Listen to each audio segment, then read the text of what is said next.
Canvas.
What's up? What's up? What's up? Hello, hello, hello. How is everyone doing out there? What is good? What's going on this happy Sunday? Guys, thank you so much for tuning in to another great epic episode of Just My Opinion Reviews. Guys, before we get started, let me know how I'm looking. Let me know how I'm sounding. Let me know if I am crisp. Let me know if I am clear. Hopefully you had a great, fantastic weekend this weekend as we are popping off with the start of the week this Sunday, going into Thanksgiving. Do you have a lot of cooking to do? Have you already done that? Have you already started? It will be kind of early, but let me know down in that comment section below. I would really appreciate it. And as y'all are coming into the room, like, give me a thumbs up. Let me know. Yeah, y'all let me know how. Okay, I sound good. Thank you. Thank you so much. Hopefully you do have all the stuff done that you have to get done. Hopefully you have your house is clean, your dishes are washed, or soil your clothes and they are folded and put away. Hopefully, if you're still going into the office for work, that you have all of your clothes ironed out, laid out across the bed, or hung up like it is the first day of school tomorrow in the 4th grade. Okay. Hopefully you have all your snacks and your libations. Okay. Hopefully you are just chilling, relaxed with your feet kicked up. Whether you're in bed, you're at work, you're at home, you're on the couch, you're on the balcony, you're on the roof, you're in the pool, you're in the jacuzzi, wherever you are, hopefully you are just chilling and you're ready to get all of this Just My Opinion Reviews goodness from your boy B. Avery.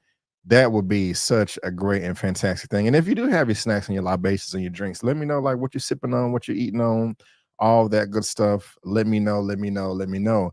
But before we do anything else, just have to let you know, guys, that the Dallas Cowboys won again. The Dallas Cowboys won. They defeated the Carolina Panthers, and that is a good thing. 33-10. Yes, I was trying to catch a little bit of the game. Had some picks, some pick sixes in there and all that good stuff. I am a Cowboy fan. If you are a Cowboy hater, just be quiet, okay? Just know that we're on top. No, I'm teasing. I'm not one of those. I mean, I'm a fan. I'm a fan. So I'm glad that my boys won. But before we get into all of the movie news roundup stuff, let me go ahead and clean house real quick. As you can see, this is movie news roundup show number 108. Okay. And I did the same thing last week. I did number 107. You may be saying to yourself, Brandon, I'm kind of confused, man. Before that, you was doing super duper, nothing but superhero comic book stuff, but then you was always saying that the movie news roundup show was coming back. Is it officially back? Like, where's super duper? Here we go. As of right now, I'm doing both shows at the same time. Okay, so guys, right now I'm doing super duper, not super duper. I'm doing movie news roundup show number 108, And then we're going to get through all the topics. Everything that we're going to be discussing is going to be in the description box of this video with the respective links. And when we get done with that, I'm just going to keep the stream going, and I'm going to do Super Duper right after that. Again, everything that I'm going to be discussing is going to be in the description box below with its respective links. And also, like I used to do, you know, you used to edit and cut and split the shows. That's what I'm going to do. I'm going to have this broadcast, and then I'm going to split Super Duper off and make a separate video of that. It's going to have the timestamps, respective links, and all that good stuff. And eventually I'm going to get it to where I'm doing them at, you know, 2 separate days. I may do them like one Saturday, one Sunday. So Movie News Roundup show, first half of tonight's broadcast, and then Super Duper comic book stuff later on. So it's going to be a long show today. This may be the longest show I've ever done. I may even be, I'm not going to be Eman. He'd be up there 3 hours and 30 minutes, 4 hours almost. I don't think I can go that far, but it will be lengthy. But in the meantime, let me start shouting out all of you lovely people in the chat. We got SJ Evans. What's going on, SJ? How you doing? How you doing? Tyronda Coleman. What's good? What's good? 60 people here. That's what's up. Hey, guys, child. How you doing? We got Bot Boy Versus is in the building. What's going on? Dre the Prince. Yo, Brandon. What's up, bro? How you doing? How you doing? Carla Kale in the building. Hey, hey, hey. How you doing, Carla Kale? And who else do we have? We got Exquisite Corliss in the building. What's going on? How you doing? Thank you for being here. Xavier Phoenix is here. What's going on? Hey, hey, hey. What's good? What's good? We got Wayne Turner in the building. What's going on, Wayne? We got Papa Shorty in the building. What's up? What's up? Gwendolyn C. Hey, Brandon. Hey, everyone. Hey, Brandon. How you doing? 9 p.m. King, go to sleep. Is it past your, it's almost past your bedtime? That's a good bedtime to have. 9 p.m. I ain't mad at that. Jojo is in the building. What's going on? What's going on? Reggie, what's going on, man? I think it's been a minute. I'm glad to have you back, man. It's good to see you. Thank you for being here. SJ is eating spaghetti over here. Yes. What are y'all eating? What are you sipping on? Let me know. Let me know. Let me know. Mountain Ice. Okay. I ain't mad at it. We got Tony Sosa 41. Go Cowboys. I love it. The Lawrence Report won against my Panthers. Hey, hey, you know, somebody had to win and somebody had to lose. Glad it was my Cowboys. So the Soto was in the building. What's up? What's going on? How you doing? Faith, family, and fun reviews. Hey, hey, hey. Thank you for being here. Sim, what's going on? Thank you for being here. What's up? What's up? What's up? And who else we have in here? Oh, my screen is jumping around crazy. Don't want to miss nobody. We got Buck Thoughts in the building. What's going on? Saw the thumbnail about Creed 4. Want to see that for sure. What's up, Derek? How you doing? Thank you for being here. We got Tim in the Vaughn. What's up? You're my favorite movie reviewer. I really appreciate it. That makes me smile from ear to ear. Thank you. We got Support the Little Guy. Yes, we got to support the little guys, the little people. What's going on? How you doing? Thank you for being here. We got, oh my goodness gracious, we got a celebrity in the building, Miss Elia Cantu. Hey, what's up, mama? What's up, Brandon? Happy Sunday. How are you, ma'am? It's been a minute. Thank you for being here. Oh, we got another celebrity in the building. Mama Avery is in the building as well. Hey, hey, hey, mom. How you doing? Thank you so much for being here. I really do appreciate it. Let's see. All right, get your concert on. Get your concert on. Looking forward to the remake of People Under the Stairs. We're going to talk about it. We're going to talk about it. And I knew if Elia was coming through, yeah, Reggie was coming through. I said, what's up earlier? Fly, Eagles fly. Did y'all win today? Did y'all win? Is that your team, Reggie? But I want to thank all of you guys for coming through and kicking it with your boy this Sunday evening, whether you're watching this via live or via the replay. Thank you. I appreciate it. Leave a comment below, like I said. And if you did not notice, I've been kind of using some new music, and I want to give credit to this fantastic DJ by the name of I Hear Canvas. I do not know this gentleman personally. Love to meet him someday. He be dropping them fire trap beats on his Instagram, on his YouTube, on his TikTok, all that. And so his information is in the description box of this video. So if you want to hear some dope ass tunes from this young man, go ahead and give him a follow, give him a like, give him a subscribe, and all of that good stuff. I'm pretty sure he would really, really, really appreciate it. Don't know if anybody is showing up today, but just in case, Mr. Ron Burgundy, sir, I do need your help. If I'm gonna do this, I'll need my news team at my side.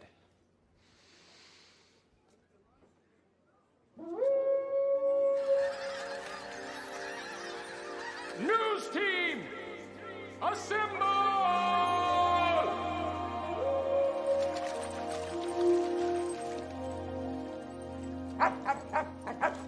News team, assemble!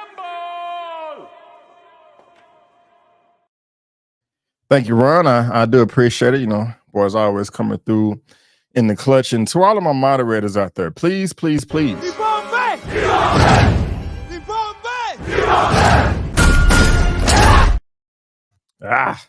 Protect the chat as best as you can. Well, guys, let's go ahead and move on over to topic number one as we get this lovely, lovely movie news roundup show number 108 popped off. Again, everything that we're going to be discussing today will be in the description box below with your respective, with this respected link to click on at your own leisure. And give me 1 second.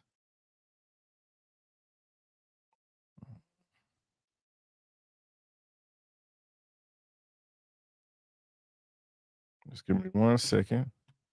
Someone is like, hey, you did not send the thing. And I'm like, I did, but let me just make sure. But remember back in 2020, one of the worst years ever, streaming was popping off. Theaters were closed and everybody was stuck at home. You couldn't go to the movies. Everything was shut down. Everything was shut down. Hold on 1 second. Yeah. If you're watching this, I'm so sorry, y'all. Go on 1 second. Okay, I'm good. All right. So back in 2020, how everything was shut down, movie theaters were shut down, everything was crap, nobody could go anywhere, and it was horrible. And then all of a sudden, the streaming just popped up everywhere, and it's the streaming wars, and people was going to talk about this, saying that, I don't know, all these streaming services, people are just going to go back to cable. Nobody is going to want to be paying for all these different subscriptions. You know, Netflix is on top right now. Disney Plus was coming in strong, and then everybody and their mom had a streaming service. And then all of a sudden, the popularity just died. Nobody wanted to really do it anymore. The economy and things were opening back up. People were kind of going back to the theaters. We really haven't, got back to pre-pandemic. But then again, people started canceling all their subscriptions. Disney Plus was losing money. Netflix was losing money. But I think that this first report right here that we have from The Verge seems like things may be going back up as far as streaming is concerned. I may sign up for this myself. When I first saw the title of this, I couldn't believe it, but looks like Netflix and Max, or not Cinemax, but HBO Max could be pairing together for some bundle. And that's for the first topic of the day coming from The Verge. It says Netflix and Max could be offering together in a $10 Verizon streaming bundle. I think this is amazing. Verizon is planning to offer its customers a discounted bundle of streaming services that includes the ad-supported tiers. That is the key word right there, ad-supported tiers of both Netflix and Warner Brothers Discovery. Discovery Max people familiar with the situation told Wall Street Journal on Thursday that the bundle will cost $10 a month instead of the roughly $17 a month you would pay for services separately. Now, again, link to that is in the description box below for you to read at your own leisure. But at first, I was like, how in the hell can they afford this? This doesn't seem sustainable at all. There's no way that they can make it with this past just a couple of months. But it's ad supported. And some of you may be saying to yourself, oh man, I don't want no stinking ads. Like, that's annoying. You know, no commercials. I want to stream something straight, binge, all that good stuff. But I really think this is a good idea. I really think that this is going to pop off because me personally, when all this started, I didn't think I would like ads. I thought they would be super duper annoying. But with me and the way that I watch TV, the way that I watch my movies and streaming, and the way how often I check my phone, I think this is perfect because if you do get an ad, you can go to the restroom and you can check your phone. And sometimes, and this is sad, I'm embarrassed to say this, but I'm one of those people to where I can be streaming something on Netflix or whatever and look at my phone and have to press pause or rewind something a number of times because I wasn't paying attention because I was playing with my phone or doing or I got some type of notification, as I feel like a toddler, like I need to put it on silent and throw it on the other side of the room so that I'm not distracted and I can actually pay attention to what I'm watching. I also think it's a pretty decent idea because I saw a meme on Facebook not too long ago saying that they need to have a category on Netflix saying, watch these shows, you can still play on your phone and pay it and it won't miss nothing at the same time. I'm butchering the meme or the joke or whatever, but I got a laugh out of that, and so what do y'all think about that? I mean, let me know in the comment section below, and I'm gonna get to the super chats in just a second. But I mean, do you have Netflix right now? Do you have Max? Do you have Verizon? Is this $10 bundle something that you would be interested in? All right. Well, ladies and gentlemen, boys and girls, seems like we have a guest backstage and they are coming on right now, coming to the stage. I didn't think you had it in you. I'm your huckleberry. Oh, I can mess up the screen.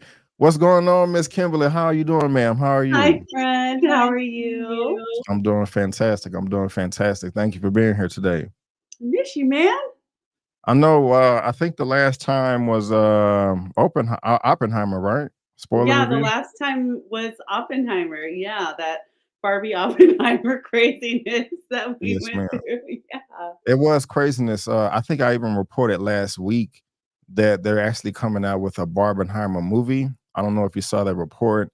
Yeah, they admitted in the report, like, yeah, this is a cash grab right here, man. We're trying to take advantage of this. And so I'm like, I'm not mad at them for that, But anyway, I do appreciate you being here, Miss Kim. Real talk. If y'all don't know who this is Miss Kimberly Currin, Southern California. She's an expert in everything that she does. If you love what she has to say, as well as myself, follow her on social media. Her information is on the screen and description box of this video.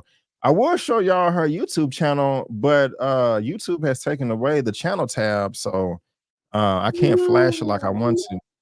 Yeah, it'll probably be back up. They always updating stuff. But Kim, again, thank you for being here. Thank you for being here. Absolutely, my friend. Absolutely.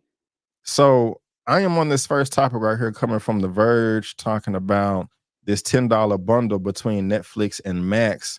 Is this something that will pique your interest? I think that's fairly cheap, very, very inexpensive. I think it's a win for both of these production companies. Is this something that tickles your fancy? How do you feel about that? That's a good price. That's a good price. I did notice because I really love history and war films, and I'm watching Band of Brothers right now. And at first, I was watching it on HBO Max, and then I was just picking around Hulu for something, and I was like, oh, it's on. I'm sorry, on Netflix. And I was like, oh, Band of Brothers is on Netflix.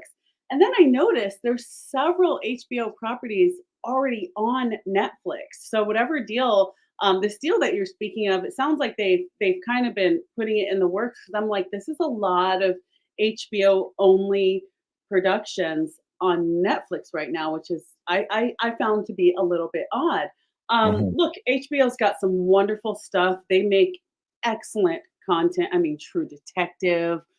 Are you kidding me? I mean, it would be wonderful to just have that easy access. I think it's a great price. I don't have Verizon. It's not something that's going to make me switch. I'm not in the market to switch right now, so it's kind of how much you want it, So I think it's a good deal, but you have to be in the market to switch carriers. You this is Verizon only. Is that correct? What I'm catching here, this is a Yes. Verizon only deal. Yes. Yeah. It's not something that would make me switch over. When But you're doing your thank you for that. When you're doing your streaming, like, do you mind having ads, or are you like, no ads at all? Ads suck. Ads go to I mean, hell. we knew it was coming, remember, because when Netflix was the king of the streaming, right? There was talk of it, and people were like, "Don't you freaking dare! Don't you dare put ads up in my Netflix!" You know. And then everyone else started coming out, and you needed something to one up the other guy. So of course, ads were the next step. You know, we were fooling ourselves if we thought that this was always only going to be ad free, right? You know, that's just the evolution of what streaming has become, Right. unfortunately.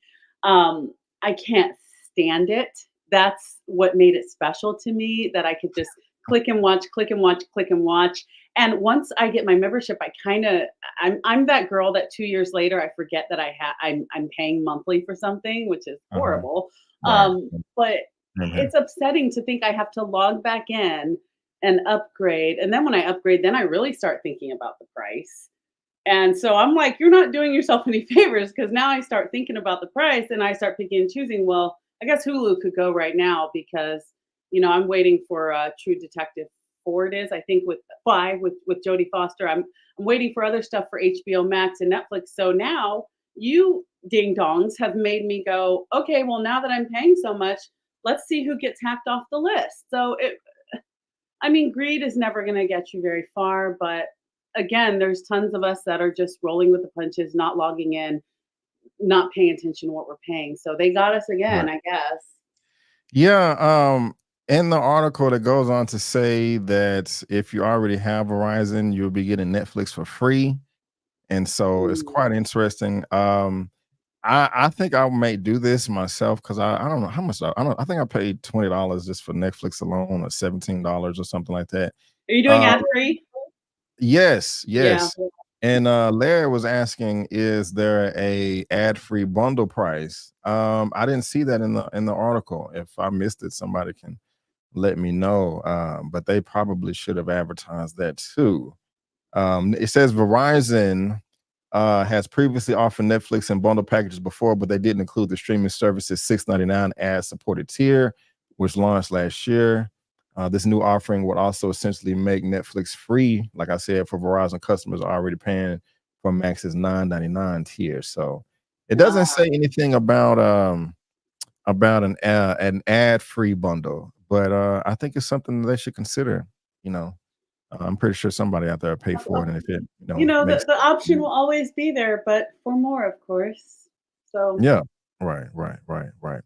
Well, guys, let us know in that comment section below what you think about this. If you already have Verizon, if you don't, but you're thinking about getting it for the bundle, and how you also feel about ad tier subscription services. Or excuse me, are you pro ad or are you against ads? Let us know in that comment section. We are dying to know.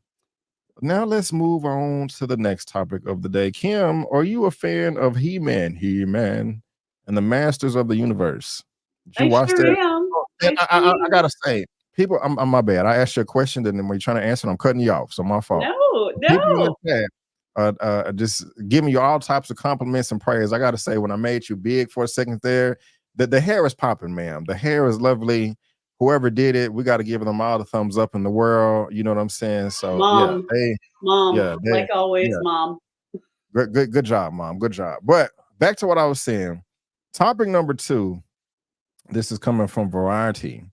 It says Masters of the Universe movie eyes new home at Amazon after Netflix exit the deal. They do have the exclusive. Ma'am, in the Masters of the Universe, He-Man's nemesis is an evil wizard, but they're saying, and now we're trying to make this movie, the evil one is all these studio execs.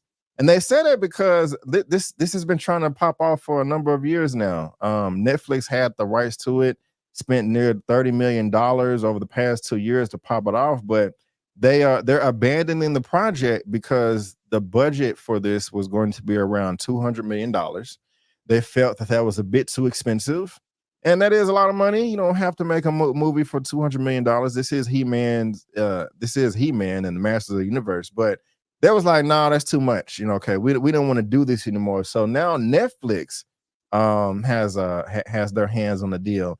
and they're still fighting for rights because NBC Universal still kind of like it was owned by DreamWorks Animation, and then NBC Universal bought DreamWorks Animation, and so they're kind of going like Netflix can make something right now, but at the same time, NBC Universal can come in a few years and be like, hey, you know, we want a piece of the pie too. I mean, that's always been the case with rights to films and television IPs, but does this pique your interest in the first place? Is this something that you want to see? You know, is this something you used to watch as a child? How are you feeling about this?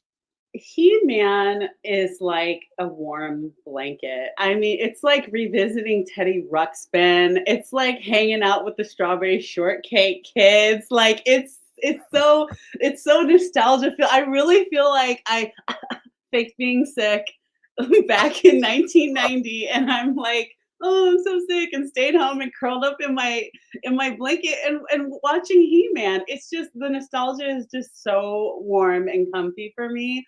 I love it, and I just really love the voice acting so much. And I think the cheesy, I mean, Skeletor, just that like that cheesy, like wah, you know, I just love it. It's like opening a box from your attic and being like, oh yeah, I used to play with the. I just really love He-Man. I loved what Netflix did with it. What was it, 2 years ago? Yeah. I thought the voice work was incredible. I love the animation, especially in the day and age of like DreamWorks and this animation that looks real. It was really nice to get back to the animation that we grew up with, right?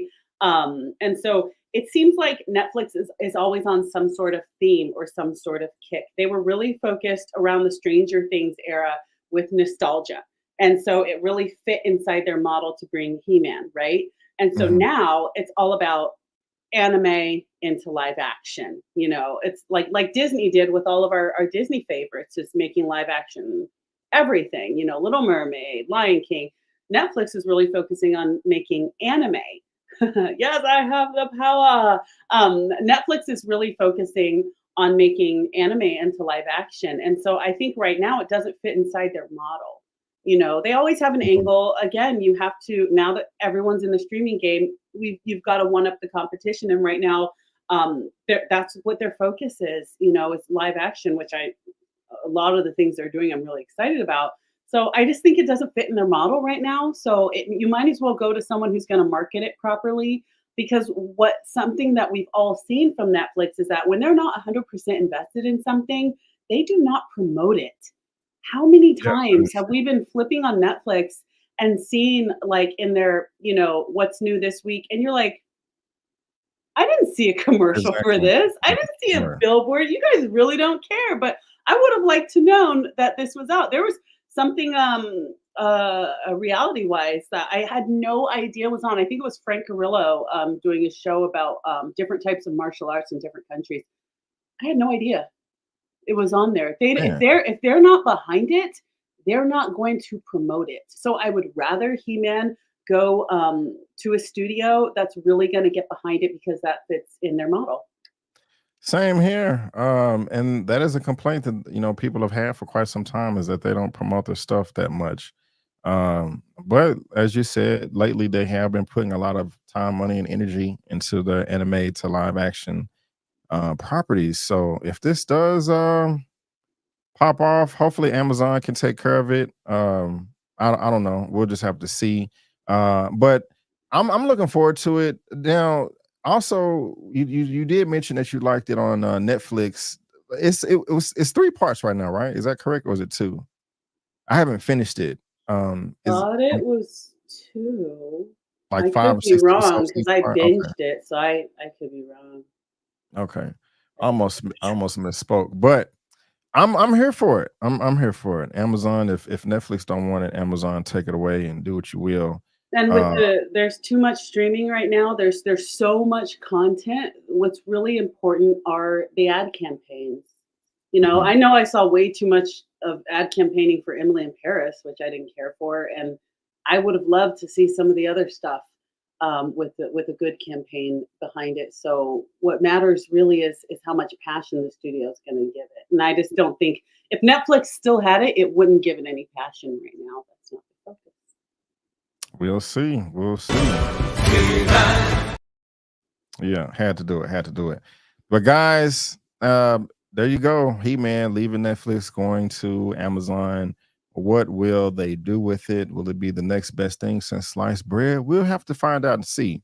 But let us know what you think about this down in the comment section below. Whether you're watching this via live on the replay, we're dying to know. Next topic right here, man. I remember I didn't even want to get in this argument with this person. They was trying to tell, I mean, the Frozen franchise is fantastic. It's pretty good. I like it. But I remember someone young, Gen Z, was trying to tell me that Frozen is better than the original Lion King. I just kind of walked away. Still good though, but no, ma'am. No. I like it, but you can let that go. Let it go. Let it go. No.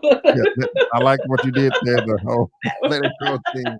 Hopefully, we'll be getting more let it go. Because not only are we getting a Frozen 3, we're getting a Frozen 4, and 3 hasn't even come out yet. Frozen 4 is in the works over at Disney.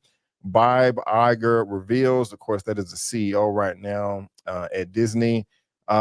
Disney is heading back to Arendelle. Bob Iger revealed the studio is working on a 4th Frozen movie in addition to the previously announced Frozen 3, which hasn't been released yet. Frozen 3 is in the works, and there might be a Frozen 4 in the works too.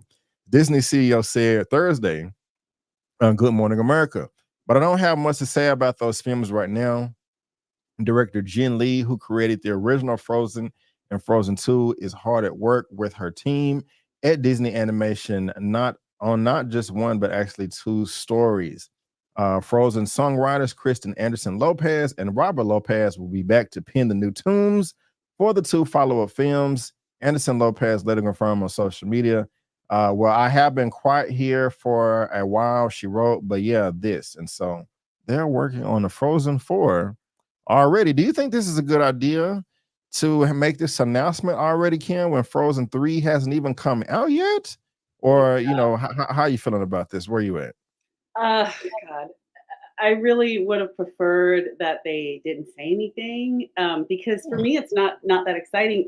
I don't know if you remember what Disney used to do is they would have a really, really great movie, right? And it maybe had a sequel.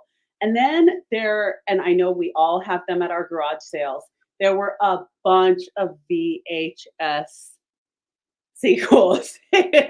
Pocahontas goes to Trader Joe's. Pocahontas' daughter starts soccer. Pocahontas becomes like it just kept on going, and there was more. It was Cinderella starts baseball. I mean, it just went on and on. And so now obviously we don't have VHS, and so what do we have? We've got streaming. And so my worry is that I don't know. I mean, they put so much behind this, but like my worry is that it's going to be a VHS quality, VHS-esque. You're going to take something that was lightning in a bottle, and you know, unless certain franchises can keep doing it, and certain franchises get better and better and better. But Anna is not the John Wick of Disney. Each sequel is not going to get better and better and better. I feel like this value is only going to go down, and so I really feel like they should have kept this to themselves to see how 3 does. Yeah. To see how 3 does, because you had that ballad on number 1 that was magical and torture to parents. It was magical to kids. It made us rip our hair out as parents and caregivers. Let It Go. We were like, oh my God, I'm going to take a baseball to the TV. Let it go. But that was lightning in a bottle. That was magic. There were kids that were like, I mean, your kid's already big. I want to watch Iron Man again. I want to watch Iron Man again. Every kid was like, play it again, play it again. But when you keep doing these ones, that's a great question. Like, what was the box office for Frozen 2? I don't know. If having 4 of them seems very VHS to me. I got you. I agree. I always think that you should wait, you know, like let 3 come out first and then announce 4, because you just never know. 3 could just be the horrible trash. You know, because I mean, you know, no, the Teenage Mutant Ninja Turtles movies didn't make nearly as much as Frozen, but you know, we had Teenage Mutant Ninja Turtles, Secret of the Ooze, and then Turtles in Time. The 3rd one was trash, and that's happened a number of times in Hollywood. So But to answer the chat's question, the first film made 1.3, the second one made 1.4. So it makes sense, to want to make more, but just hold your horses a little bit, I guess it makes sense. And something that actually, Brandon, that's interesting to me is, Disney is going through their catalog, creating as many, live adaptations as they can. All this tells me is it's going to be a long time until we get a live adaptation of Frozen, which that I would actually love to Me see too. what Yeah. they do with Ice powers. VHX with the ice powers. I would love to see what they can do with that. And so that kind of takes the excitement away from the hope of a live action. So I'm actually not a fan that they're announcing this. Let's go step by step, Disney. Let's stop getting ahead of ourselves. Yes. Don't get ahead of yourselves, Disney. Step by step. But guys, what do y'all think about this? Did you like Frozen 1, Frozen 2? Are you looking forward to a Frozen 3 and 4? Do you feel that they should have waited? Do you think, Bob Iger is putting the cart before the horse? I mean, they'd already announced that, they're dialing back with a lot of their content because it just hasn't been as great as it could be as of late. But we're gonna see. Y'all let us know. And again, there's a link to that article in the description box below for you all to read at your own leisure. And sticking on animation adaptations, topic number 4 coming from Variety as well. This seems like it'll be interesting. This franchise just won't die. It's been around since '84. Terminator, the anime series, is headed to Netflix. Netflix is taking over. The long-running Terminator franchise is headed to Netflix as a new animated series. The streamer made the announcement as a part of their Geeked Week promotional cycle under the working title Terminator, the anime series. The show will follow brand new characters and is created by Japanese animation studio productions IG Ghost in the Shell. The official synopsis: a future war has raged for decades between the few human survivors and an endless army of machines. 1997, the AI known as Skynet gained self-awareness and began its war against humanity. Caught between the future and the part of is a soldier sent back in time to change the fate of humanity. And she arrives in 1997 to protect a scientist named Malcolm Lee, who works to launch a new AI system designed to compete with Skynet's impending attack on humanity. As Malcolm navigates the moral complexities of his creation, he is hunted by an unrelenting assassin from the future, which forever alters the fate of his 3 children. What is not clear to me is this going to be a new continuity, or is it in the same universe as what came before? Because it sounds exactly the same. It just, instead of Kyle Reese, it's a guy named Michael. Was it? No, not Michael, but Malcolm. But I mean, are you even a fan of Terminator? Is this, something that you're interested in? Or you're like, oh, I'm sick of Terminator? Because the last one kind of stunk the bed up a little bit. But where are you at on this? Stunk the bed. I love that. You're funny. Silly. Where I am with that is I'm a huge Terminator fan. Okay. Terminator 1, Terminator 2, I love it. The other ones, I was like, please stop. When they brought back my girl Linda, I was very happy, very excited. I thought she did a great job. That story was a little weird to me. I feel like this is the only acceptable form I want to see more Terminator. I am done with more bringing Arnold back. I'm done with that. Like, let's stop. It was, again, lightning in a bottle. Terminator 2 is one of my favorite action films of all time. But I think this is the only form that's acceptable. It's because it's a brand new way to do it. I've never seen it. It's an anime, right? It's not just animation. It's an anime that they're going to do. Mhm, Is that mhm, right? Did I hear that right? Yeah. Yeah, I think in a totally new form like that would be interesting to me. Just like when Disney did Star Wars, and they did the anime with that. I forgot what they called it. That was interesting to me. Yeah, to see more Star Wars in a different venue. Okay. The only way I'll take more Terminator is in a different venue. So I'm excited to see it like this. I don't want to see any more live action movies. That needs to stop. And then I think it would be kind of cute to have, if you want to have a character that's got Arnold doing the voice, I'm actually fine with that. I will not accept someone impersonating Arnold as voiceover in an anime. I will not accept that. So I think if you're going to do Terminator, fine, let's do it like this, something different. Heck, I'll take a Terminator puppet show before I take another Terminator film. Puppet show. For goodness sake, let's stop. Man, somebody make it. We need a fan out there watching this to make a fan animated video or something. People are so creative. Watch them do it. You're right. I'm somebody working on it Stop right now. motion Terminator. Let's go. Get the clay out, guys. Let's go. But to answer your question, Matt Tomlin is the showrunner, executive producer, and writer.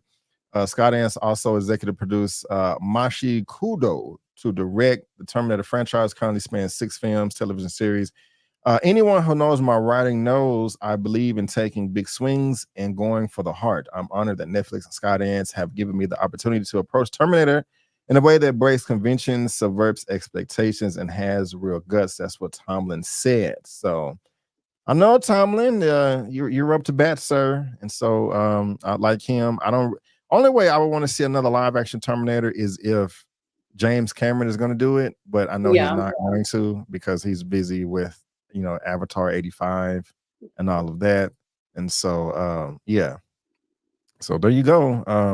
And Larry says, Kim, you need to be careful how you speak about the Terminator because Skynet is listening. Yeah, Skynet is listening, and their newest robot is called Siri, and Siri needs to stay up out of my business. Yeah, Siri has been listening to everything. Siri listens to my thoughts. It can get quite scary. So scary. It can get quite scary. So Siri, Skynet, stay away from us. Live action Terminator, stay away from us. Stay away from us unless it's James Cameron. But Mr. Tomlin, hopefully you can knock this out with Netflix and give us a dope ass series. At least we don't have to go to the theaters. We can watch it at the crib. But you guys, if you're watching via live or the replay, you let us know how you feel about this. If this excites you or not, let us know. Let us know. Let us know. I'm about to say let it snow. Hey, I'll take both. Okay. Oh yeah. Well, no. Let us know. Let us know. Let us know. It sounded good, but snow sucks. And I got stairs, and I don't want to fall. And I'm in California, so we think it's so exciting. And then the Midwesterners look at us like, yeah, we hate you so much. I'm gonna be out there soon too, by the way. I'm gonna be out there soon too. So that's something to look forward to. Yay! But let's move on to topic number 5. Popular song is Hard Out Here for a Pimp with your boy Terrence Howard, Hustle and Flow. Came out in 2005. Did you see the movie, Miss Kimberly? Did you see the movie? Did I see the movie? Yes. Did I see the movie? Want that trick? Yeah, of course I did. Okay, I loved it. Wonderful, wonderful. And do you have an idea of how much some of them got paid? And it's interesting because, and I know you know a little bit about it. Of course, we just had the writer and the actor strike that just ended. People complaining about not getting paid, what they're owed, etc. And your boy Terrence Howard has some comments about that as well. He's pretty popular to me. He's not like super duper A-list, but he's known. But topic number 5 coming from Atlanta Black Star. Terrence Howard claims he only made $12,000 from Hustle and Flow and never received royalties from songs he performed on the film. That sounds like such a shame. And I have the interview right here. I just want to hear what this brother has to say. Yeah, I hit a 1 in the chat if y'all can hear this or not, okay? Oh, no. The video. Hold on. I was all ready, but StreamYard is not going to let me. It's not going to let me fly today with this video I want to play. Well, you don't want me to sing to pass the time, so you should hopefully I'm get actually that video up and running. I'm gonna try to do it like this right here. Stop the share. Okay, hopefully it will play. Y'all, let me see. Also share with the okay. Y'all hit a 1 in the chat if you can hear this. Hopefully you can. Do you have a gut feeling that this movie was going to be really transformative? Oh, check this out. I made $12,000 for doing Hustle and Flow. And then on top of it, what Paramount did, instead of putting my name as Terrence Howard performing the songs, they put performed by DJ. Well, they own DJ. So guess what? The performance royalties went to Paramount. They went to that's all I ever made from Hustle. Oh, they said it was a echo. Okay, was it an echo for you, Kim? Mhm. Damn it. Hold on. Okay, let me Damn. try. Let me see. Can y'all hear it? Is it an echo now? Guess what? The performance royalties went to Paramount.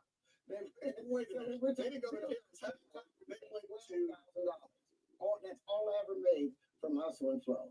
Everything else went right back into Paramount. So now I gotta sue Paramount or send them a letter. Are you serious? I gotta send them a letter to say, hey, you guys owe me about 20 years worth of residuals and performance royalties. But I didn't know. I was just trying to pay my rent. I made $6,000 doing Crash. Crash didn't. I remember the movie Crash. Yes, that's right. The business don't pay actors anything. That's why the strike is going on. Actors are struggling. As you and I were kind of joking earlier, it's hard out here. Yeah, man. So he said the actors are struggling. Sorry about the audio, guys. I do apologize, but I'm on the fence with this, Kim, because that does suck. You know, you think of Terrence Howard, you think he's getting paid more than $12,000 per film, but at the same time, in my opinion, and I'm not saying I'm right, this is just how I feel, it's also the responsibility to know your worth and to negotiate beforehand. Mm-hmm. And that can always fall back on you. But then again, when you look at the budget for this Hustle and Flow, the budget for it was only $2.8 million. That is extremely cheap. I mean, $2 million is a lot to, you know, us normal folks over here. Yeah. But for a Hollywood production, that's pennies. Okay. And Yeah. the $2.8 million, this money is split amongst everybody in the ending credits. So, you know, Crew, insurance. I'm on the fence. How are you feeling about? Is this a shocker to you? Are you surprised by this, or is it no big deal? How you feeling? Oh, Terrence. I love Terrence Howard. Remember when he was talking about some in the metaphysical milkshake of the cats and the lasers of the man? What? Here's the thing. It was an independent film that did great. And sometimes that happens where you have a lot of actors will do independent films for street cred. Or it's just like, obviously it's a foot in the door. I know the independent films that I've done, it's been because that's like the foot in the door for me. I was like, oh my God, this is a great opportunity. But this was an independent film that did great. Obviously, the song went to the Oscars. You look at like Napoleon Dynamite. That was an independent film that is now goes down in film legend. Every now and then you get an indie film. I know like Winter's Bone with Jennifer Lawrence. Incredible film. It was an independent film that did great. Every now and then you have these films. They're not tentpole films. They have small budgets. For a $2.8 million budget, $12,000 is not bad because it's an indie film. Like I said, a lot of times you'll have these great actors. I know Natalie Portman, she's been in some indie films that I love, and they knowingly take a generous pay cut so that they can be a part of this grassroots storytelling, so that they can be a part of something that kind of keeps their street cred, you know, as like an auteur. Hustle and Flow, it wasn't a huge studio production. They didn't bring in huge people that had like such a voice in the industry. It was an indie film that ended up skyrocketing. So it wasn't the other way around where it was a film that was meant to skyrocket where they paid people pennies. So I think it's kind of I don't want to say it's misleading, but for example, Miss Taraji P. Henson, she had an interview on I forgot whose show it was. She was on someone's show. I saw a clip of where she was talking about how much she got paid for Benjamin Button. That is an injustice. But also, that is an amalgamation of, is your agent doing their job, negotiating for you? Because you're not in the room for everything. You know, you're not in the room, like your agent will bring you stuff. Your agent is the one in the room. And then when they're ready to bring you an offer, they'll talk to you about it. Otherwise, that conversation is happening between the agent and the studio, You only get a phone call when you're ready to sign, or you're like, this is their final offer. What do you think? So that comes down to the agent and the opportunity, because they might say, you know what, we'll go somewhere else. We'll get another actor. Or you're in a situation where the director goes, I have to have Taraji, or I have to have Terrence. And it's like, well, if you have to have me, then you have to pay me. So it's an amalgamation of a lot of different things. But for example, Benjamin Button, that's something I would complain about, because you have got Kate Blanchett, you have Brad freaking Pitt.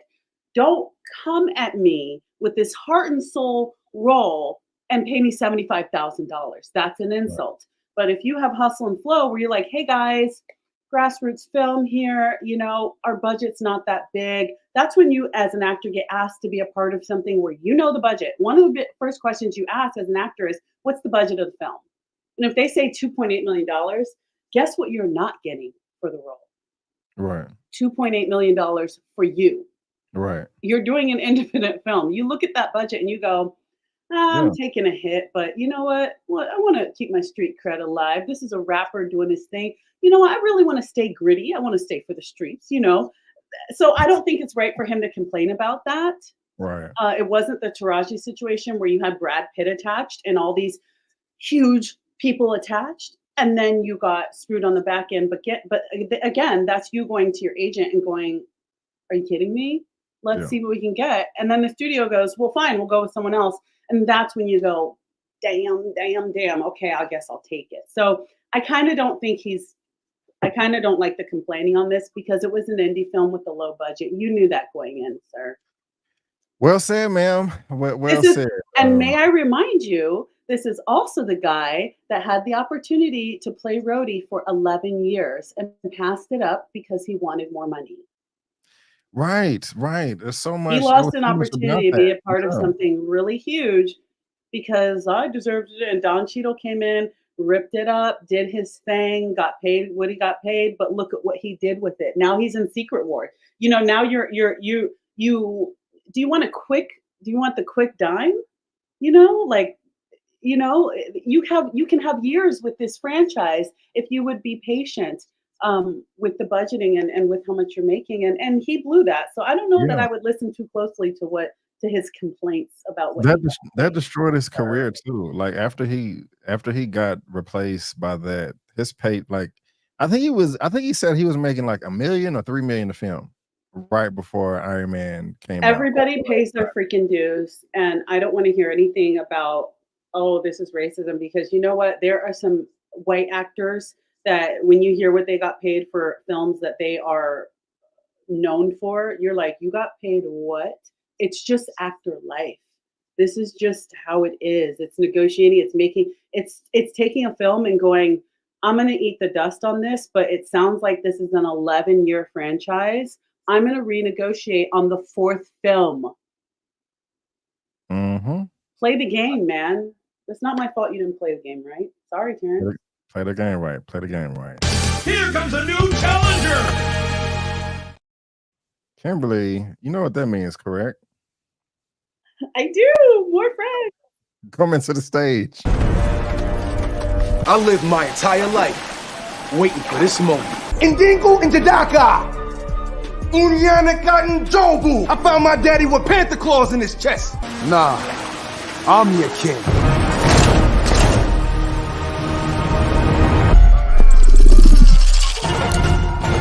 Come on.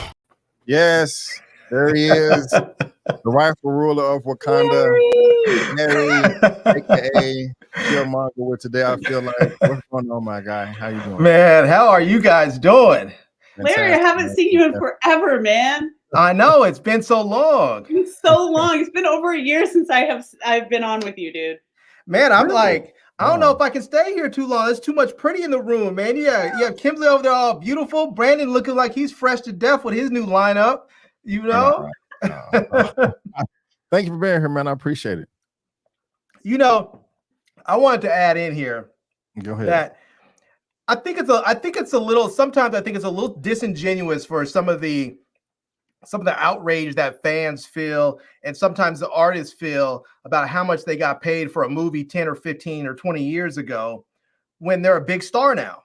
I mean, you weren't worth that money back then. You may have been an up and comer, but you weren't an A-lister then. You were still making your way through. And so to now look back and say, oh man, I didn't get paid enough for this movie. I didn't get paid for that, or I didn't get paid for this. Okay.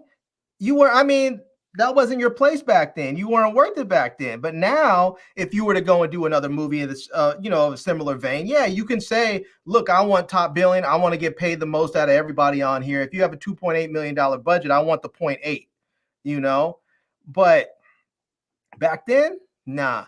And even if you are a big star, sometimes people just do it like Kim was saying. Sometimes people do it for street cred. I mean, you look at Halle Berry. Halle Berry did Monsters Ball. They said she worked for Scale. And she won an Oscar off that. I mean, you have to kind of look at, I look at it for Terrence Howard. Like, you look at a movie like that, sort of the way Amazon looks at their tablets. They know those tablets aren't worth $39. Those things are probably worth, if they were to sell them right, they probably were worth more, but they sell them as a loss leader because it gets people buying more Amazon products like Amazon Prime.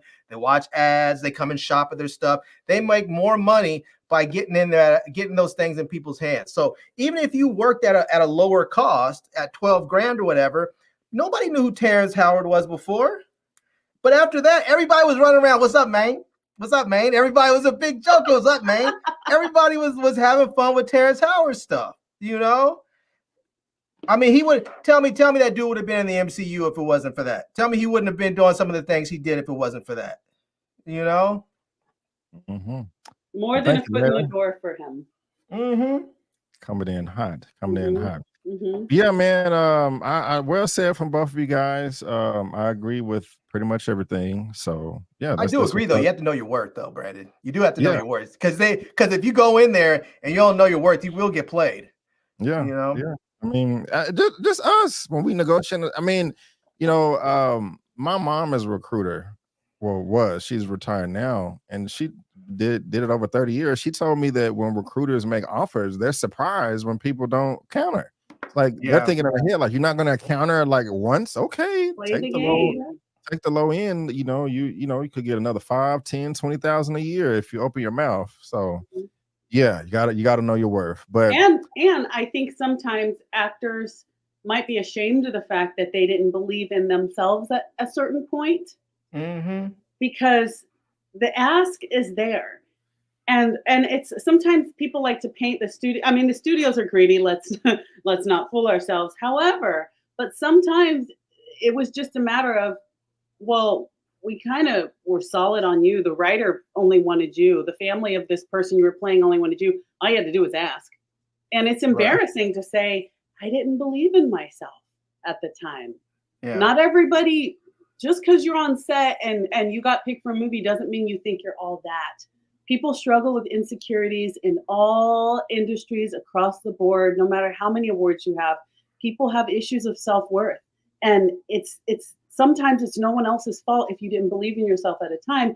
It's a teachable moment. I think if anything, he's going to bring this up. He should say, I just want to put it out there to the young actors and actresses. Believe in yourself, know your worth. This is what I got. You know what? It was a foot in the door. I'm grateful for it, but I could have asked for more, and maybe you should too. But don't come 20 years later talking about, I got to send Paramount a letter 20 years later. Are you kidding me? Are you kidding me? That's silly. I mean, generally, if somebody offers you something, this is the way I look at it. If someone offers me $1,000 to do a job, I'm just gonna increase it by 50%. I'm gonna say I need $1,500. And then we can negotiate from there. Maybe I get $1,250 or something. But I mean, you always want to ask for more. If someone has a hard number, then you figure out what their hard number is, and then you roll. You decide if you want to take the job or not. Hey, y'all look at the private chat. But you guys, y'all let us know what y'all think about this one right here. Terrence Howard only got paid $12,000 for his 2005 role of Hustle the Flow. Is he justified or not for making comments about it now, 20 plus years later, almost? saying that he's going to write letters to the studio, etc. You heard the conversation. You heard our opinions. Let us know if you agree or disagree, whether you're watching this via live or in the replay. We would really, really appreciate it. Moving on over to the next topic of the day, more sequels. I'm not mad at this at all. If I was in charge of this franchise, I would keep the party going too, because it's popular, it's making money. It would be foolish, stupid not to continue the franchise. We're going to start this one off here with Larry. I don't even know if you've seen all of the movies, but we're going to talk about it. I think this is topic number 6, coming from comicbook.com, comicbook. I cannot talk. It's a tongue Coming twister. from comicbook.com, John Wick 5 being written. Lionsgate confirms spinoff. John Wick Chapter 5 is being worked on now at Lionsgate. And I don't know if y'all seen part 4, the ending, but you know, we're gonna spoil it a little bit. But John Wick Chapter 5 was resumed following the conclusion of the writer strike. In addition, John Wick Chapter 5, though, Drake also confirmed that more spinoffs in the franchise are being developed. Joe Drake is one of the gentlemen that worked on the film over at Lionsgate. On the Wick side, we've got multiple spinoffs and Wick 5, Joe Drake revealed. We started to work on it right when the writer strike started, and we've gotten back to work as soon as it ended. Jake's casual reference to John Wick Chapter 5 and other spinoffs came while discussing Lionsgate's upcoming film slate. In addition to new John Wick movies, Drake confirmed that John Wick co-creator Chad Stahelski's upcoming Highlander reboot is being worked on and targeting a 2026 release date. Now, I don't want to just keep reading. It's pretty self-explanatory, but the reporter just saying that they was working on John Wick 5 before the strike, and now that it's over with, they're continuing on with that with multiple spinoffs. We just got the Continental prequel that shows the origin of the Continental with Winston, and it was pretty fire. I really did enjoy it. It was 3 episodes. Each episode was about an hour and a half. This article also talks about the Ballerina spinoff movie, about one of those organizations, and we're gonna be getting more spinoffs on top of that. So I'm happy about this. The John Wick universe is huge, and there's so many different directions that you can go, so many different factions, societies, groups. I mean, it's worldwide, like the MCU in a way. Larry, is this good or bad news to you? I mean, are you happy with John Wick 5 and the potential spinoffs, or do you think they should just stop it right here where they are while they're ahead? That's hard, man. I'll be honest with you. I have not finished the fourth installment. I started watching it, and like maybe 20 minutes in, I was bored. What? And then about 30 minutes, I just turned it off and I said, I'll try it another time. I was like, maybe my mood's not right or something.